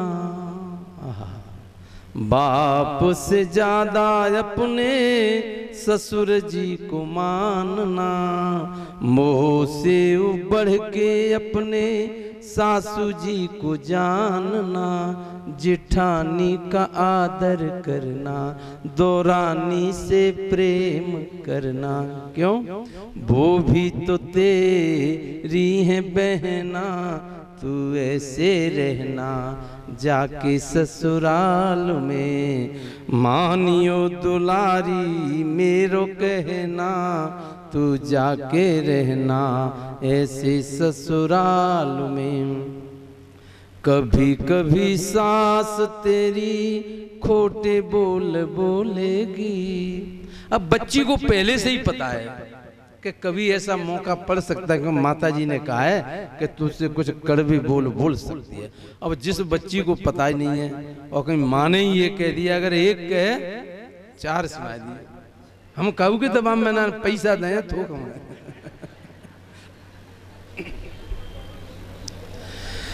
कभी कभी सासू तेरी खोटे बोल बोलेगी, मारे मारे ताने तेरे हृदय को छोलेगी। अपना मुखड़ा मती खोलना, उन सब बातों को सह लेना। बोलिए मधुर से बहना, तू ऐसे रहना जाके ससुराल में। धन्य है वो माता, वो माता है जो उस घर की भी इज्जत ऐसे समझती हैं कि जैसे मेरा ही घर है वो है भी तुम्हारा घर। जब तो समाज कुछ टिक सकता है। भाई एक गाड़ी के दो पहिए हैं, अगर इनमें ही तालमेल बिगड़ गया तो वो गाड़ी अपने गंतव्य तक नहीं पहुंच सकती है। दशरथ जी के यहाँ पहली बार चार बहुएं, चार बहुएं। सीता जी शिरोमणि हैं सबसे। दशरथ जी ने अपनी रानियों को बुलाया, मानसकार तो लिखते हैं उनकी 3 रानियां थी, लेकिन अन्य रामायणों में कई और भी ज्यादा थी। बहु लड़किनी पर घर आई, राखहु नयन पलक किए नाई। लड़किनी बच्चा, बहू है तो क्या बेटी है, बहुत उम्र कम है। अब उसको ये नहीं पता है कि आंगन किधर है, चौक किधर है, रसोई किधर है। इनको इस प्रकार से समझाना, इनकी सुरक्षा ऐसे करना जैसे ये पलक और ये आंखों की करते हैं। अब ये दशरथ जी का उपदेश है मानस में। तो माँ कौशल्या भी कहती है कि दीप बात नहीं टारन कहूं। मैंने कभी ये भी नहीं कहा सीता जी से कि तू दीपक की बाती को बेटी हटा दे, बुझा दे दीपक को। कितनी लड़ती रही, क्या कुछ नहीं किया, कोई छुपाव नहीं रखा। जैसी सीता जी की आगोनी हो रही है, मोह दिखराव नहीं होने वाली है। अब सबसे छोटी माँ सुमित्रा है, सुमित्रा जी ने की और की तो कोई बात नहीं, बड़ी बहू है हमारी, साम्राज्ञी बनेगी कल जे। तो जैसे ही मोह दिखरावनी में जो महाराज दशरथ ने 9 लखा हार बनवाया था, सीता के गले में डाल दिया। सीता जी मोह दिखरावनी। अब कैकेयी ने कहा कि अब इतनी कीमती वस्तु जे छोटी दे गई, अब मैं क्या दूं। तो आपने सुना होगा अब भी अयोध्या में एक कनक भवन है, वो टूट गया, हो गया, फिर बन गया, फिर बन गया। लेकिन जो कनक भवन है वो महाराज दशरथ की सबसे ज्यादा प्रियतमा कैकेयी थी। तो उनके लिए उन्होंने एक कनक भवन बनवाया था। कनक माने सोना, सोने से का अधिक काम होगा उसमें। अब उन्होंने मोह दिखरावनी में कनक भवन दे दिया। अब आप विचार करो, बाकी जो छोटी छोटी सासुओं ने ये दे दिया। अब मुख्य सास का नंबर है, मुख्य सास के ऊपर नीचे क्या करूं, अब मैं क्या दूं। अब इनसे बढ़िया नहीं दी तो मेरी बात खराब है। कहूँ जा बक्स है, कहूँ जा संदूक है, जा अलमारी है। दासी तू देख कीमती वस्तु, दासी ने तू देख। महाराज दशरथ से पूछ रही हैं, अब मैं क्या दूं बहू के लिए, जल्दी बताओ मुझे। वो अब सब देख लिया, मैं जा रही हूँ। दशरथ जी ने कहा मैं क्या बताऊं। ढूंढी आई कौशला, ढूंढी आई कौशला, बेचारे बड़े हौसला से। बहु अनुरूप को वस्तु नहीं पाई है। अब कोई वस्तु ही नहीं मिली। लागी चित्त चिंता, का देऊं मोह दिखरावनी में। सीता सी बहू को नेग परी कठिनाई है। अब क्या दूं मैं, क्या दूं, क्या दूं। वस्तु कोई पाई नहीं, सीय समताई जोग। निकट बुलायो नील मणि रघुराई है। सबसे पूछ लिया, बोला बेटा इधर आ, नील मणि है, नील मणि। निकट बुलायो नील मणि रघुराई है। हाथ रघुनाथ गए दियो सिय हाथ माई। ले बहू यही तेरे मुंह की दिखराई। ले बहू यही तेरे मुंह की। अब मैं और मेरे पास कुछ भी नहीं है, मेरे पास एक ही मणि है और लेते ही मुंह की दिखरावनी में राम को देते। कितनी लाडली सीता, कितनी लाडली सीता। तो हमारे लिए ये संकेत है कि हम भी अपने परिवार में सामंजस्य बनाएं। बंदम कौशल्या दिशि प्राची। ये चौपाई आती है तो नीचे से ऊपर तक रोमांच हो जाता है मुझे। जब भी मैं अब नवा पारायण में तो कम से कम पढ़ूंगा ही पढ़ूंगा, वैसे मौका नहीं मिला। तुलसीदास जी लिखते हैं, मैं अब पूर्व दिशा की वंदना करता हूं। और वो पूर्व दिशा कौन है? मां कौशल्या।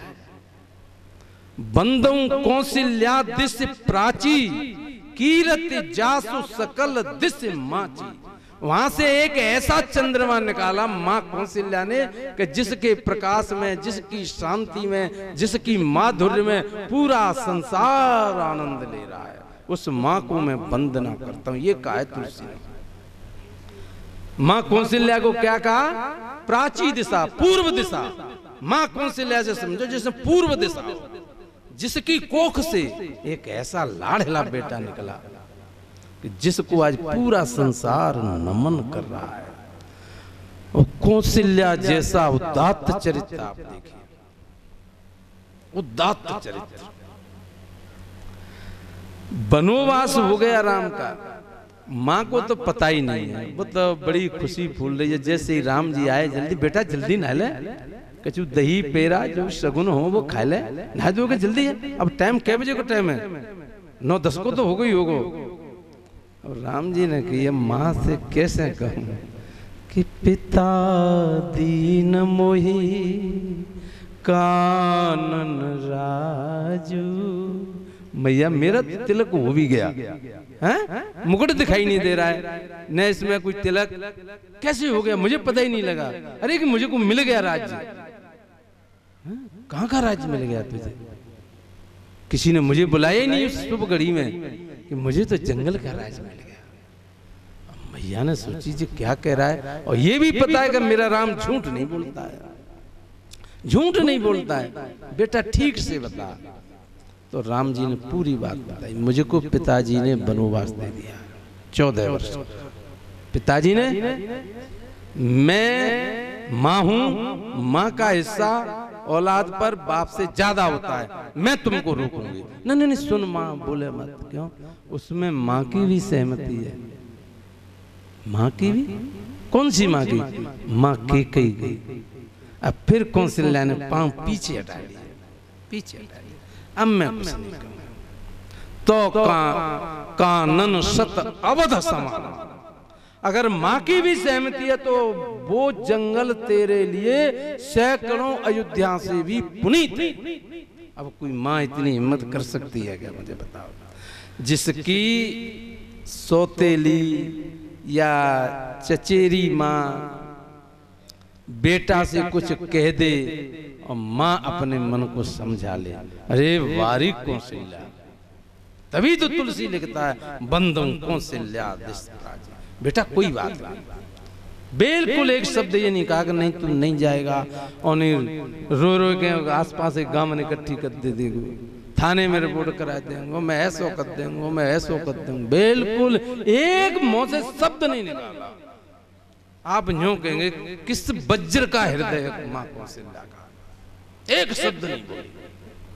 और जब चलने लगे, बेटा सीता छोड़ जाइयो है सके तो, पर संयोग देखो सीता भी नहीं मानी, लक्ष्मण जी ने भी नहीं माना, पर वो मां बैठी है उदास। वन कुन चले गई रघुराई।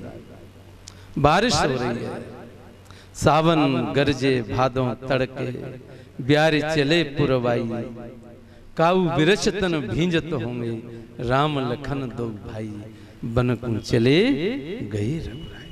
उस मां की वेदना वे कभी झोपड़ी डालना नहीं जानते, किसी पेड़ के नीचे बेचारे सूख रहे होंगे। राम बिना मेरी सुनी अयोध्या, लक्ष्मण बिन ठकुराई, और सिया बिना मेरी सुनी रसोई, कौन करे चतुराई, बन कुन चले गए रघुराई। कभी कौआ आके बैठता है, कौए से कहती हैं कहू काग फुरी बाता, तू सही बता, तू चिल्ला रहा है, बोल रहा है क्या मेरा राम आ रहा है क्या? दूध भात की दोनी दहियों, सोने से चोंच मढ़इयों, तेरी चोंच को मैं सोने से मढ़ दूं, तू मुझे सूचना दे दे कि मेरा राम कहाँ है। वो माँ, भरत आया तो ऐसा लगा, भरत तो यूं कि मैं माँ तुझको मौनी दिखलाऊंगा अपना, मैं इतना कलंकी हूं।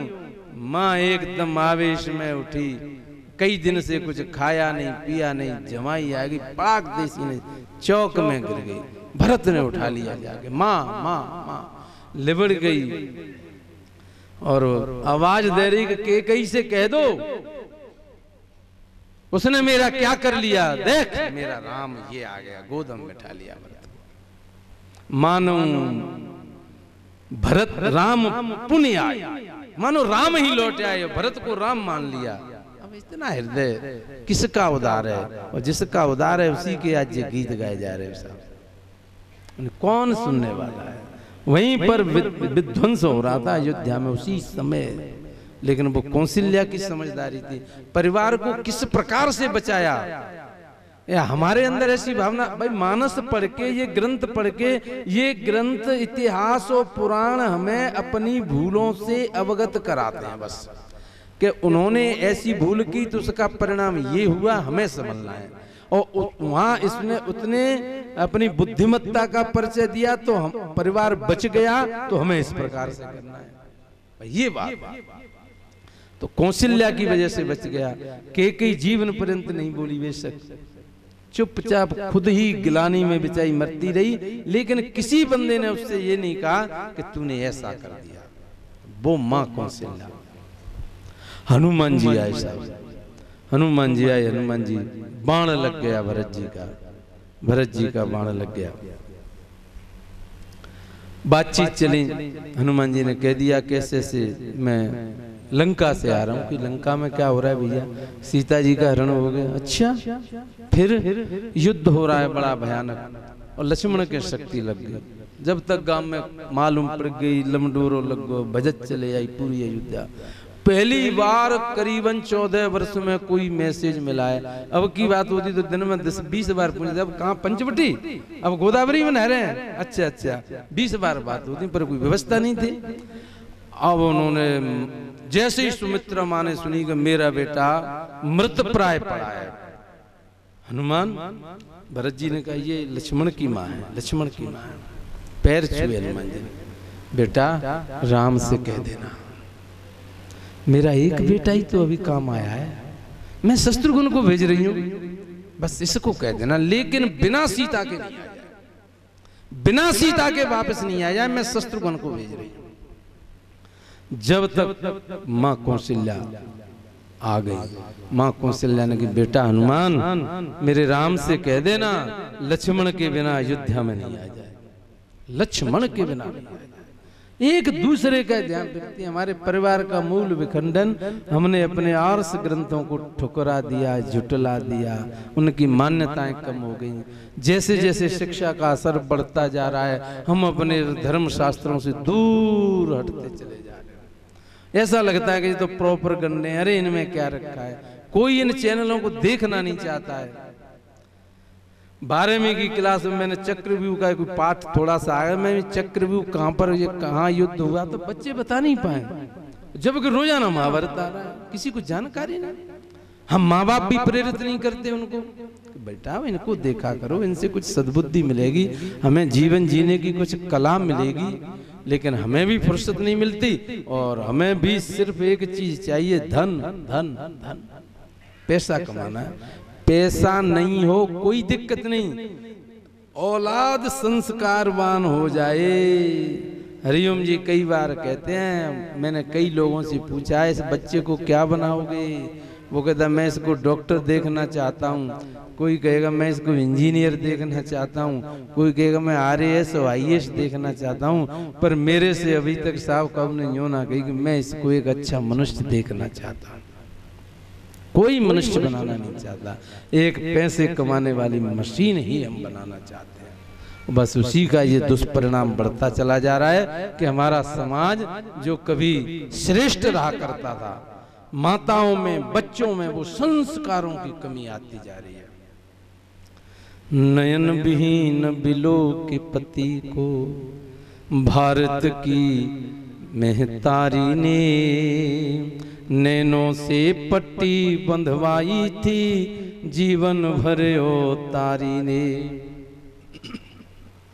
नैन विहीन बिलो के पति को, आप कल्पना करें 2 मिनट के लिए, मंडप के नीचे दूल्हा राजा आ गए या दुल्हन आ गई, भामर की तैयारी हो रही है, पंडित जी कह रहे हैं हाथ को ऐसे करिए, विष्णु कहे विष्णु, चावल रख दिए, अब इनको दूल्हे राजा इन चावलों को यहाँ रख दो, और वो दूल्हे राजा चावलों रखने में यूं हाथ कर रहे हैं, कोई चीज की पंडित जी की ऐसा लगता है। बगल बैठी लड़की ने पूछा, अजी आपको दिखाई नहीं देता है क्या? हाँ कि मैं जन्म से अंधा हूं। पति कह रहा है मैं जन्म से अंधा हूं। लड़की को पता लगा कि जिससे मेरा विवाह हो रहा है वो जन्म से अंधा है। पर वे संस्कृति कि नयन विहीन बिलो की पति को उस भारत की सुकुमारी ने नैनों से पट्टी बंधवाई थी, जीवन भर ओ तारी ने। नहीं बिलो का अन्य पुरुष को एक बार भी नारी ने, सीता और सावित्री का आदर्श रखा गांधारी ने। वो कौन थी वो माँ? गांधारी। आज सिनेमा ने दुर्गति की हम सतियों के सम्मान की, हम लोगों ने कर डाली बर्बादी हिंदुस्तान। अब वो गांधारी उसके सतीत्व को देखिए, उसके सभी बच्चे मर गए। आपने कथा सुनी होगी, जब अकेला एक बेटा रह गया है तो अपना पूरी ताकत झोंक दी उसको। बड़े गर्व के साथ कहा कि तू अकेला रह गया, हाँ तो कोई चिंता की बात नहीं, मेरी एक बात को मान ले। जब से पिता भये तेरे अंधे नैन खोल को ना देखो, जब से मैंने सुना कि तेरे पिता अंधे हैं, मैंने अपनी आंखें बंद कर ली, किसी को नहीं देखा है। कितनी साधना है। जब से पिता भये तेरे अंधे नैन खोल को ना देखो, मेरो पतिव्रत धर्म देख ले, मत जाने मन में धोखो, कि है के नगिन सामने आ जा, तेरी बज्जर काया है जाएगी, और शर्म लगे तो दूर भाग जा, बन जा बेटा बाबा जी। दो काम में से एक कर ले। देखो हम इसको असंगत नहीं माने। किसी ने लगभग 50, 60 वर्ष, 70, 80, 90 वर्ष तक पट्टी बांधी है। हरिओम जी कह रहे थे विपश्चना ध्यान में ये गए, 10 दिन मौन रहे, क्योंकि मुझे इतना अलौकिक आनंद की अनुभूति हुई। कल भी वो चर्चा करे तो मुझे लग रहा कि मैं भी जाऊंगा। और जिसने 85 नहीं कम से कम 80, 90 वर्ष पट्टी बंधी है, वो उनकी साधना, क्योंकि मैं तेरे शरीर को वज्र कर दूंगी। वो दूसरी बात, बेटा पूरी तरह आज्ञा का पालन नहीं कर पाया, वो जांगिया चढ़ा के आ गया, तो जंघाओं का की जगह उसकी कच्ची रह गई। अब वो गांधारी। तुलसीदास को स्त्री ने फटकार के साधु कर डाला, माँ मदालसा ने बच्चों में मंत्र शिवो हम भर डाला। मदालसा माँ का नाम कितने लोगों ने सुना होगा? एक तो सुमन जी हाथ खड़ा कर रहे हैं, हाँ पीछे हैं 10-5 हैं, बहुत सुंदर, बहुत सुंदर। माँ मदालसा का यह प्रण था कि जिसने मेरे गर्भ से जन्म ले लिया है, वो किसी और के गर्भ में अगर जाता है तो मेरा माता कहलाने को धिक्कार है। मैं काय की? वो माँ मदालसा एक रानी है। जैसे ही बच्चा पैदा होता है, लोरियां सुनाती है तो वो ब्रह्म ज्ञान की सुनाती है। शुद्धोसी बुद्धोसी निरंजनोसी, संसार माया परिव्राजकोसी, संसार स्वप्नम तज मोह निद्रा, मदालसा वाक्यम उवाच पुत्रम। ये उपदेश ब्रह्म ज्ञान का उपदेश सीधा लोरियों में गीत गाते गाते, और बच्चों को ब्रह्म ज्ञान सीधा जंगल आनंद के भ्रमण करने। एक बेटे को महाराज ने विनय की, तब उसको राज्य करने के लिए छोड़ दिया, और सो भी लिख के धर दिया कि जब तुझे परेशानी आए, जब सिर जो तेरा टकराए, तो तू इस औषधि को ले लेना और तुरंत तेरा सब रोग छूमंतर हो जाएगा। ऐसा मंत्र रख गई उसके लिए भी कि तुझे कोई परेशानी हो बेटा तो तू इसको पढ़ लेना। अनुसुईया ने विधि हरिहर को अपना पुत्र बना डाला, हमने तो अपने बेटों से ये हॉल सिनेमा भर डाला। हमने कैसे बच्चे पैदा करे? जो फिल्म देखें, कोई सती सावित्री जैसा नहीं हुआ। भौतिकता से ऊपर उठकर आध्यात्मिक कुछ ज्ञान नहीं, संयम नियम योग साधन की पहचान नहीं। ब्रह्मचर्य के श्रेष्ठ शौर्य का हम कर पाते आह्वान नहीं। संतत निरोध के टीकों से अब हो सकता कल्याण नहीं। कंचन और कामिनी से कामना कहाँ कल्याण की, हम लोगों ने कर डाली जी बर्बादी। यही हाल यदि रहा देश का और सिनेमा भाएगा, ढूंढे सतियां नहीं मिलेंगी, देश रसातल जाएगा। वो हाल होगा भारत का कहने में नहीं आएगा। चेतो चेतो जल्दी चेतो, नहीं तो समय वो आएगा। बहुत प्यारी लाइन आ रही है। फिर माताएं कहाँ मिलेंगी या भीष्म और हनुमान की, हम लोगों ने कर डाली जिबरवादी हिंदुस्तान। अब वो माताएं हम फिर कहाँ से मिलेंगी जो ऐसे वीर पैदा करते हैं। लक्ष्मण को शक्ति लगी, कितनी शक्ति लगी लक्ष्मण को?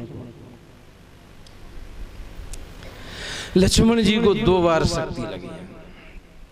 एक बार की शक्ति को सभी जानते हैं, वो शक्ति मेघनाद ने दी थी, जिसकी अभी चर्चा हो चुकी। हनुमान जी संजीवनी बूटी सुखसेन वैद्य के द्वारा बताने पर और द्रोणागिरी पर्वत से लेके आए थे। लेकिन उससे भी खतरनाक एक शक्ति और लगी, वो रावण ने दी।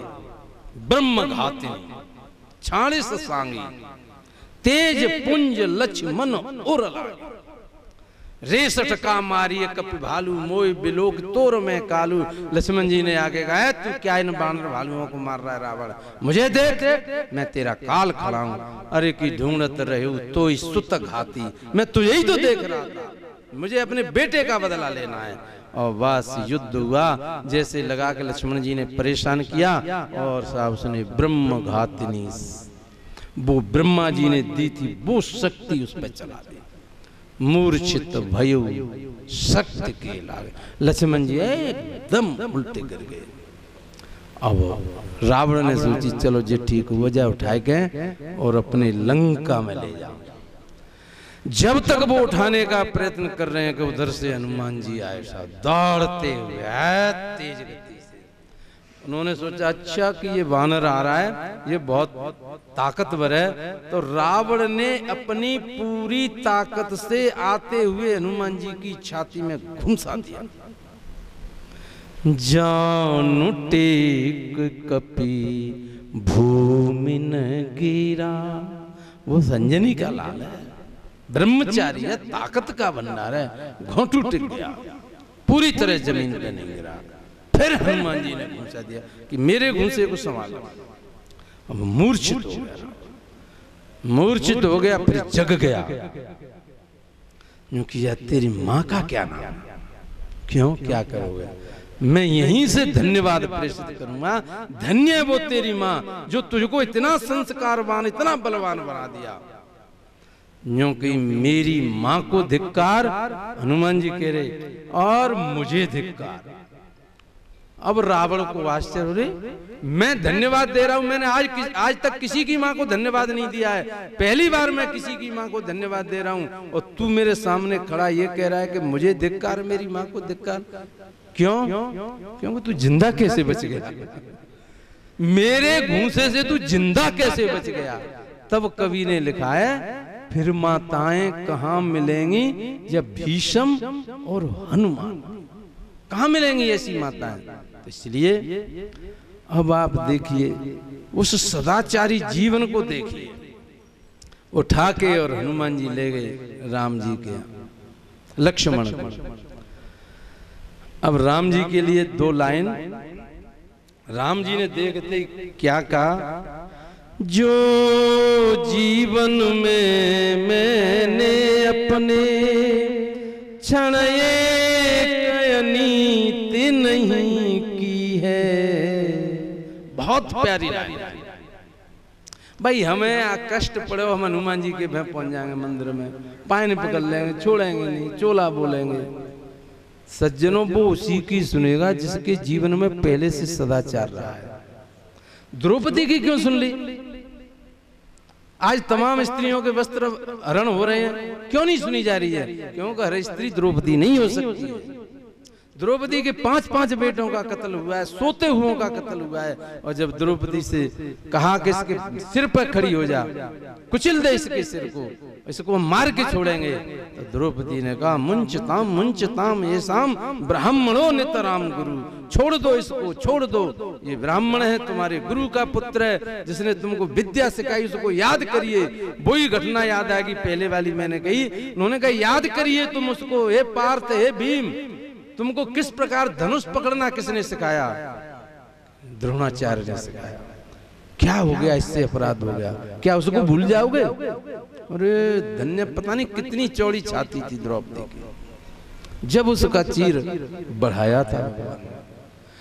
तो प्रभु श्री राम कह रहे हैं लक्ष्मण को देख करके, जो जीवन में मैंने अपने क्षण एक अनीति नहीं की है, तो शक्ति तू निष्फल हो जा, पीड़ा होए दूर यति की है। ये शक्ति तू अभी निष्फल हो जाए इसी समय।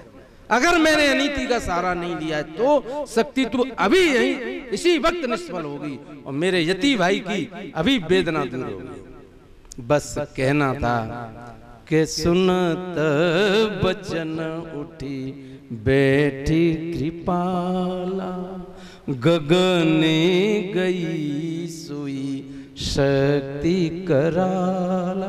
एकदम शक्ति सर ब्रह्म। राम जी ने क्या उपचार किया?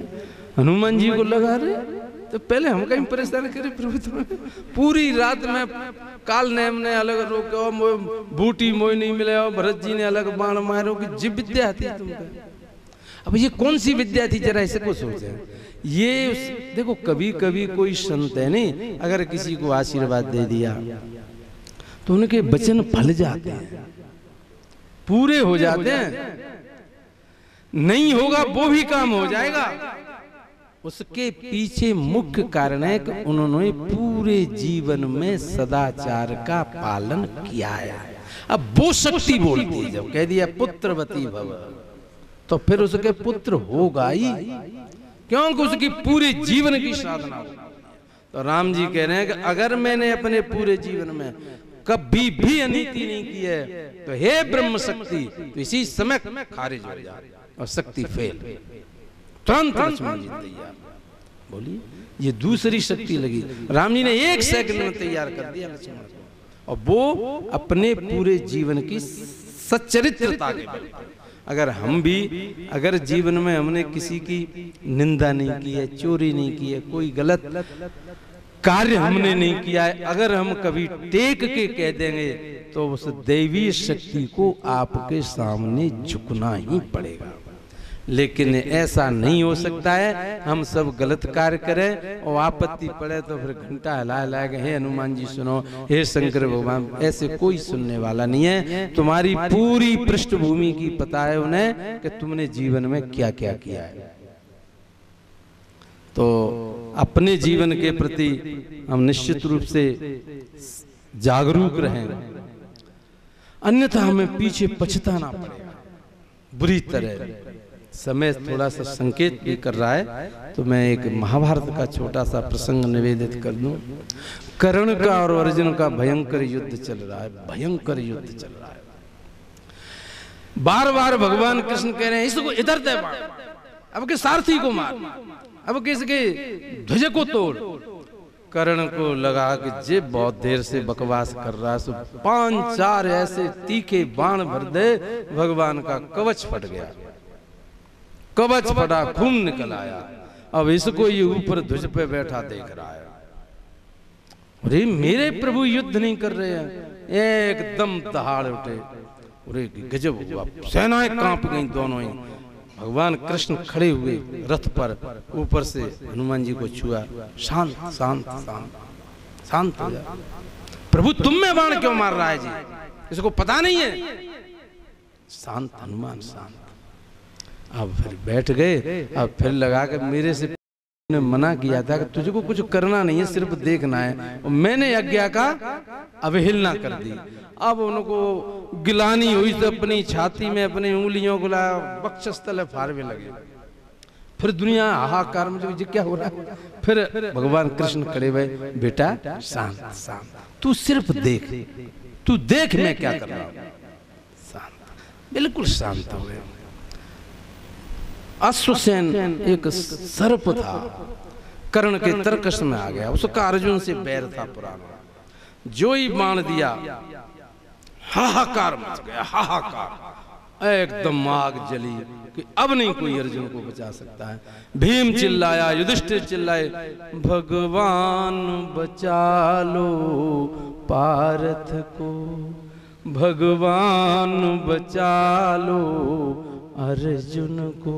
भगवान ने देखा, क्यों कह रहे, देखा तो अरे उन्होंने क्या कहा, हनुमान बचा लो अर्जुन को। भगवान ने हनुमान जी को देखा, हनुमान जी ने भजन रखा, रथ एक एक बैंत नीचे, बाण का निशाना मुकुट को लेते चला गया, जब तक कर्ण का रथ जमीन में धस गया।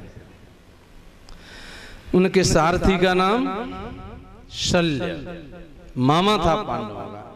कि शल्य कहे सुन कर्ण, फाट गई धरण समाय गए पैया। अब तेरे घोड़ा खेचत नाई, करूं का मेरे भैया। तेरे घोड़ा खेचत, कर्ण रथ समा गया जमीन में। कहे कर्ण बलवान, सुनो भगवान रोक पारथ को। हे द्वारकाधीश, हाँ रोक लो जरा, अर्जुन रोको। नहीं मारे अर्जुन बाण, निकाल लूं मैं रथ को। मैं रथ के पहिया निकाल लूं। जैसे ही रथ में से कूदा, धुरा को पकड़ के ऊपर को ताकत लगा रहा है, लेकिन जमीन छोड़ नहीं रही है। जब तक भगवान ने इशारा किया, अर्जुन बस यही मौका है, मार मार इसी वक्त। अब ये इशारा करते हुए कर्ण को दिखाई दे गए, अरे प्रभु ऐसा अधर्म मैंने नहीं देखा है। कि क्यों?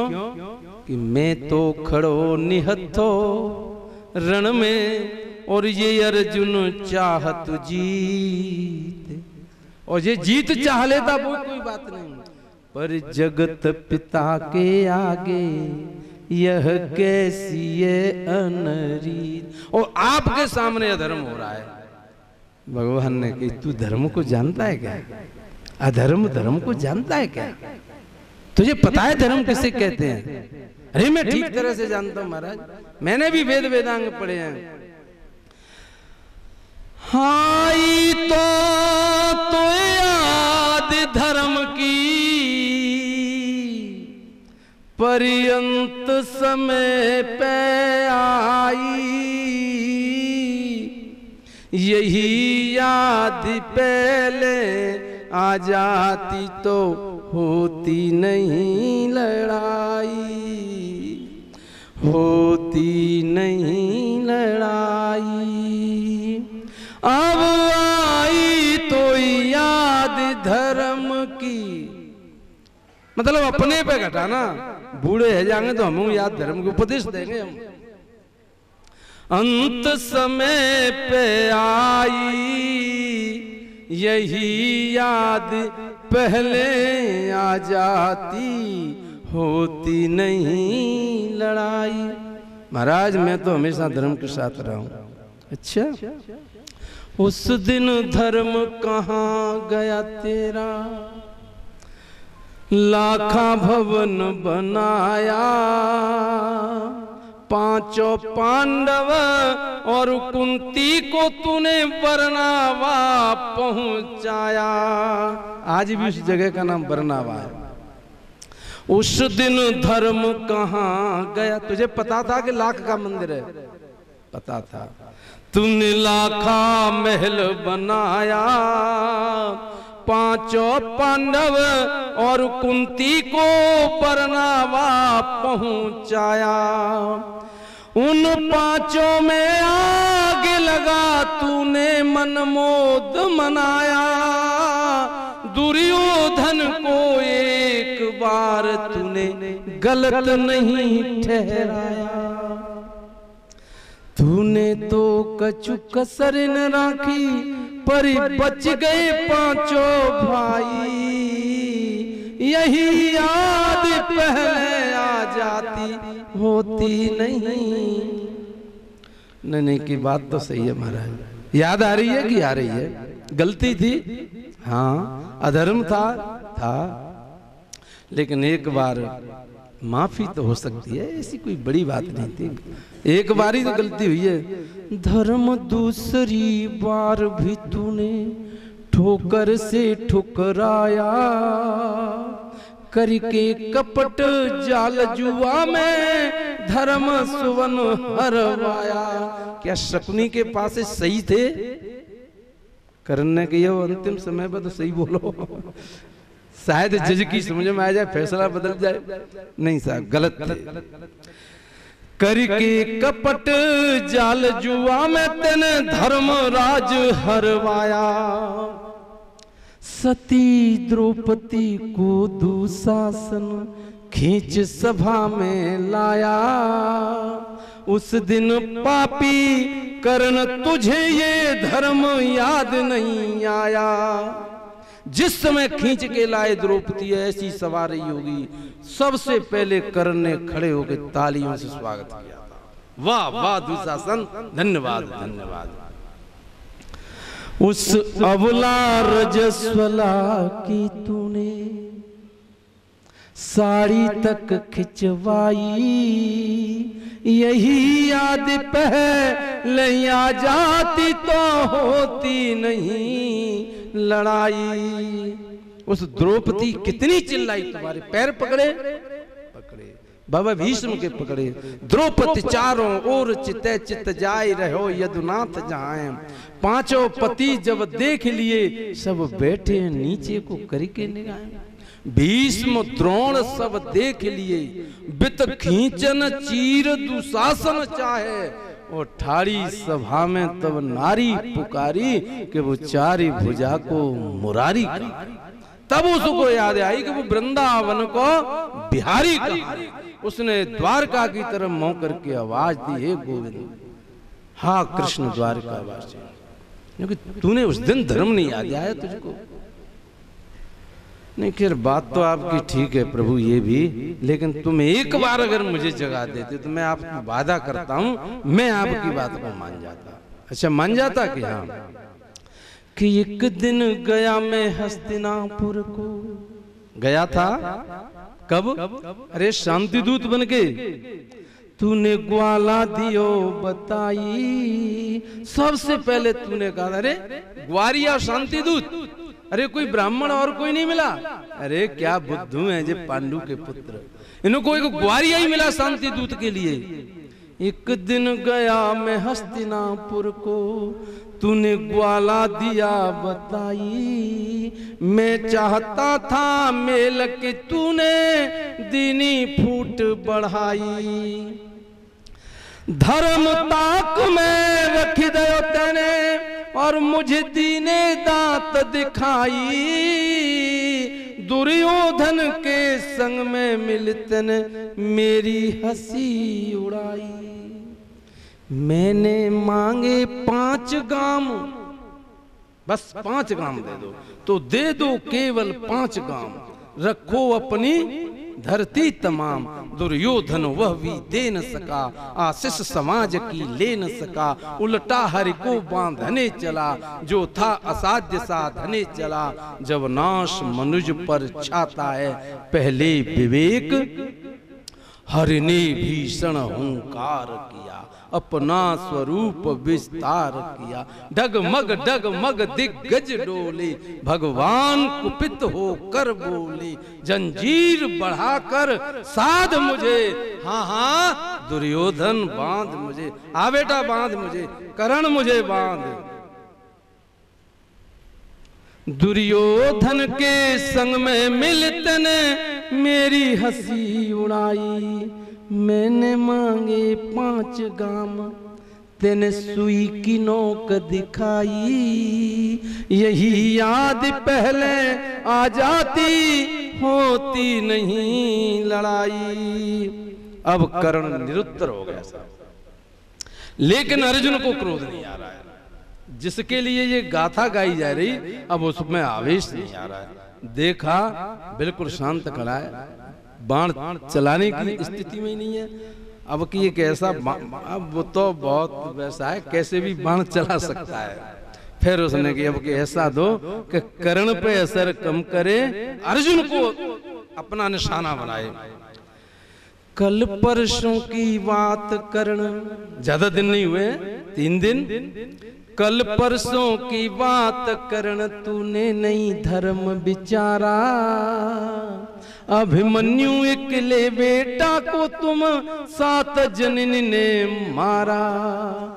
चक्रव्यूह कल की बात है, थोड़ा सा कनखियों से अर्जुन की तरफ देखे, अभिमन्यु का नाम आते ही अब आंख बदल गई, होठ फड़कने लगे, नाक के नथुने फूलने लगे। हाँ कि अब ये निशाना लग गया। कल परसों की बात कर्ण तूने नहीं धर्म विचारा, अभिमन्यु अकेले बेटा को 7 जननी ने मारा। अरे ऐसे हो तुम धर्म पुजारी, ये जान रहा जगत सारा, मौत शीश पर अब आई तो लगी रहो धर्म प्यारा। मृत्यु नरक द्वार पे खड़ा है बंदे, अब दे रहे धर्म दुहाई, यही याद पहले आ जाती होती नहीं लड़ाई, होती नहीं लड़ाई। तो मेरा बस एक निवेदन, आज कार्यक्रम का समापन है, कहीं कर्ण की तरह हमें पछताना नहीं, हमें ऐसा नहीं लगे हम तब ऐसा नहीं कर पाए। आप ये भी नहीं कह सकते कि मुझे पता नहीं था, क्योंकि आप जो अध्यात्म विकास में 3 दिन से आ रहे हैं, और भी यहाँ भागवत कथाएं होती हैं, गीता भी पढ़ते हैं, आप इस बहाने को भी नहीं बना पाओगे कि मुझे पता नहीं था क्या करना था। आपको ये भी पता है, इसलिए कहीं अंत समय में आपको पछताना नहीं पड़े, तो अपने धर्म के मार्ग को छोड़ मत देना। बोलिए सदगुरुदेव भगवान वृंदावन बिहारी। है सो फिर समय नहीं आवे गो, मूर्ख चेत अनाड़ी, सो फिर समय नहीं आवे गो, मूर्ख चेत अनाड़ी। सो फिर समय नहीं आवे गो, मूर्ख चेत अनाड़ी। सो फिर समय नहीं आवे गो, मूर्ख चेत अनाड़ी। भवसागर में नीरय पारा, भवसागर में नीरय पारा। बोल दो तेज आवाज में, भवसागर में नीरय पारा, भवसागर में नीरय पारा। डूबी रहो नहीं मिला तू किनारा, डूबी रहो नहीं मिला तू किनारा। तू तो आई में गोता खावे गो, मूर्ख चेत अनाड़ी। तू तो आई में गोता खावे गो, मूर्ख चेत अनाड़ी।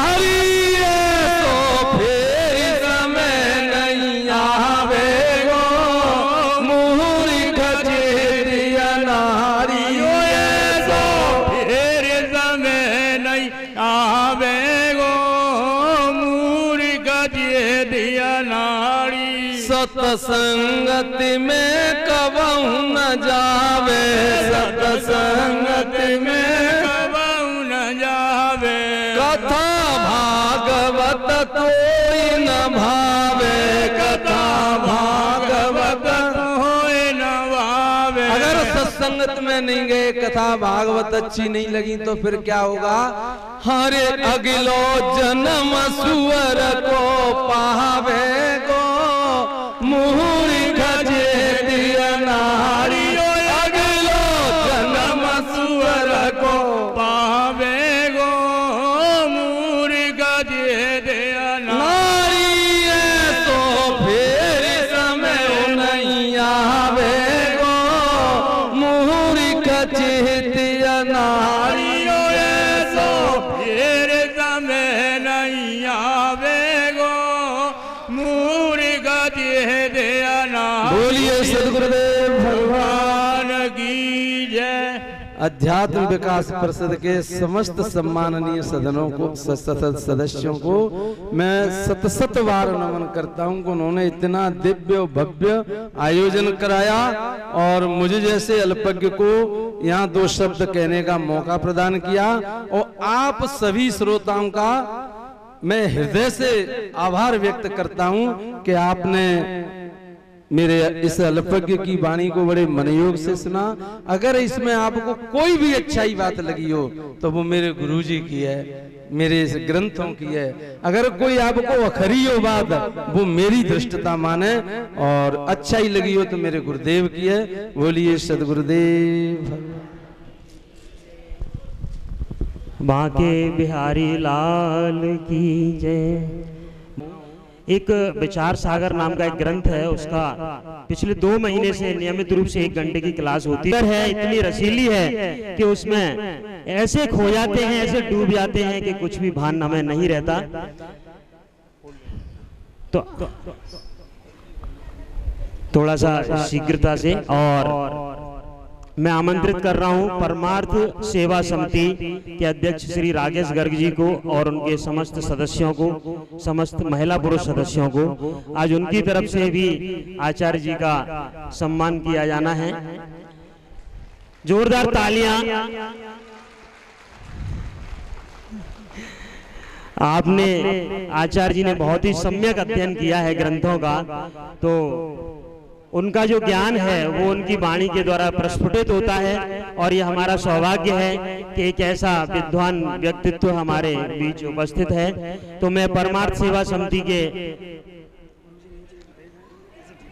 ठीक है, जिन खड़े हो जाएंगे फोटो ले लेंगे, हो गए हैं। इन्होंने शंभू रिसोर्ट में भी 21 गरीब कन्याओं का विवाह कराया था और उसके बाद मेला ग्राउंड में गरीब कन्याओं का विवाह कराया।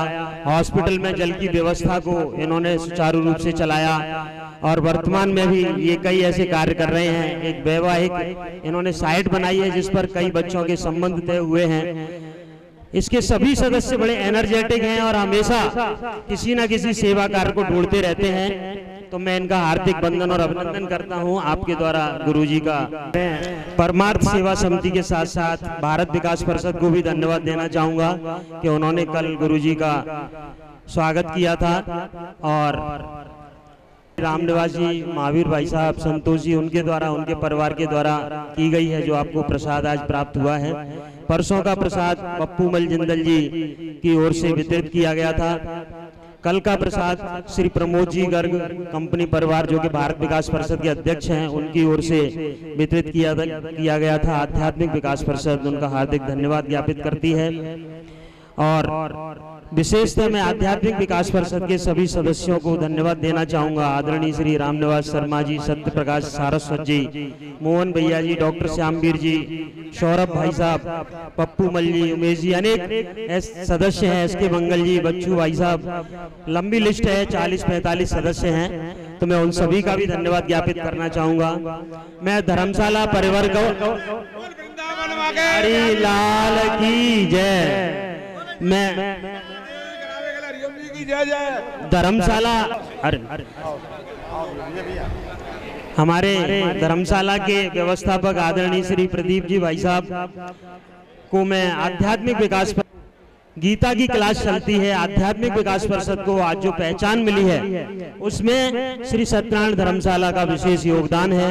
क्योंकि यहाँ पर जो प्रति सप्ताह 1 घंटे की गीता की क्लास होती है तो उसी से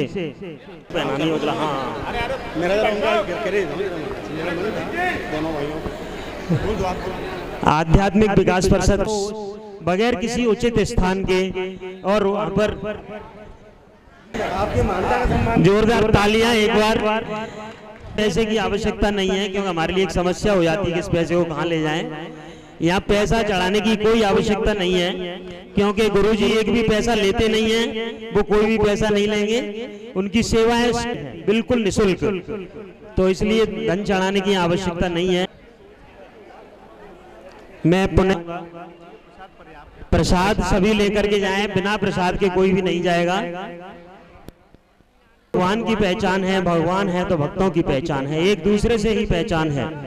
श्रद्धालुओं के आने से कार्यक्रम सफल हुआ, कार्यक्रम 3 दिन का निर्विघ्न संपन्न हुआ। उसके लिए मैं पुनः आचार्य जी को, आध्यात्मिक विकास परिषद को, धर्मशाला परिसर को और मैं इस साउंड वाले भाई साहब को भी बड़ा धन्यवाद देना चाहूंगा कि 3 दिन तक बिना किसी भी डिस्टरबेंस के ये साउंड सिस्टम चलता रहा। साथ ही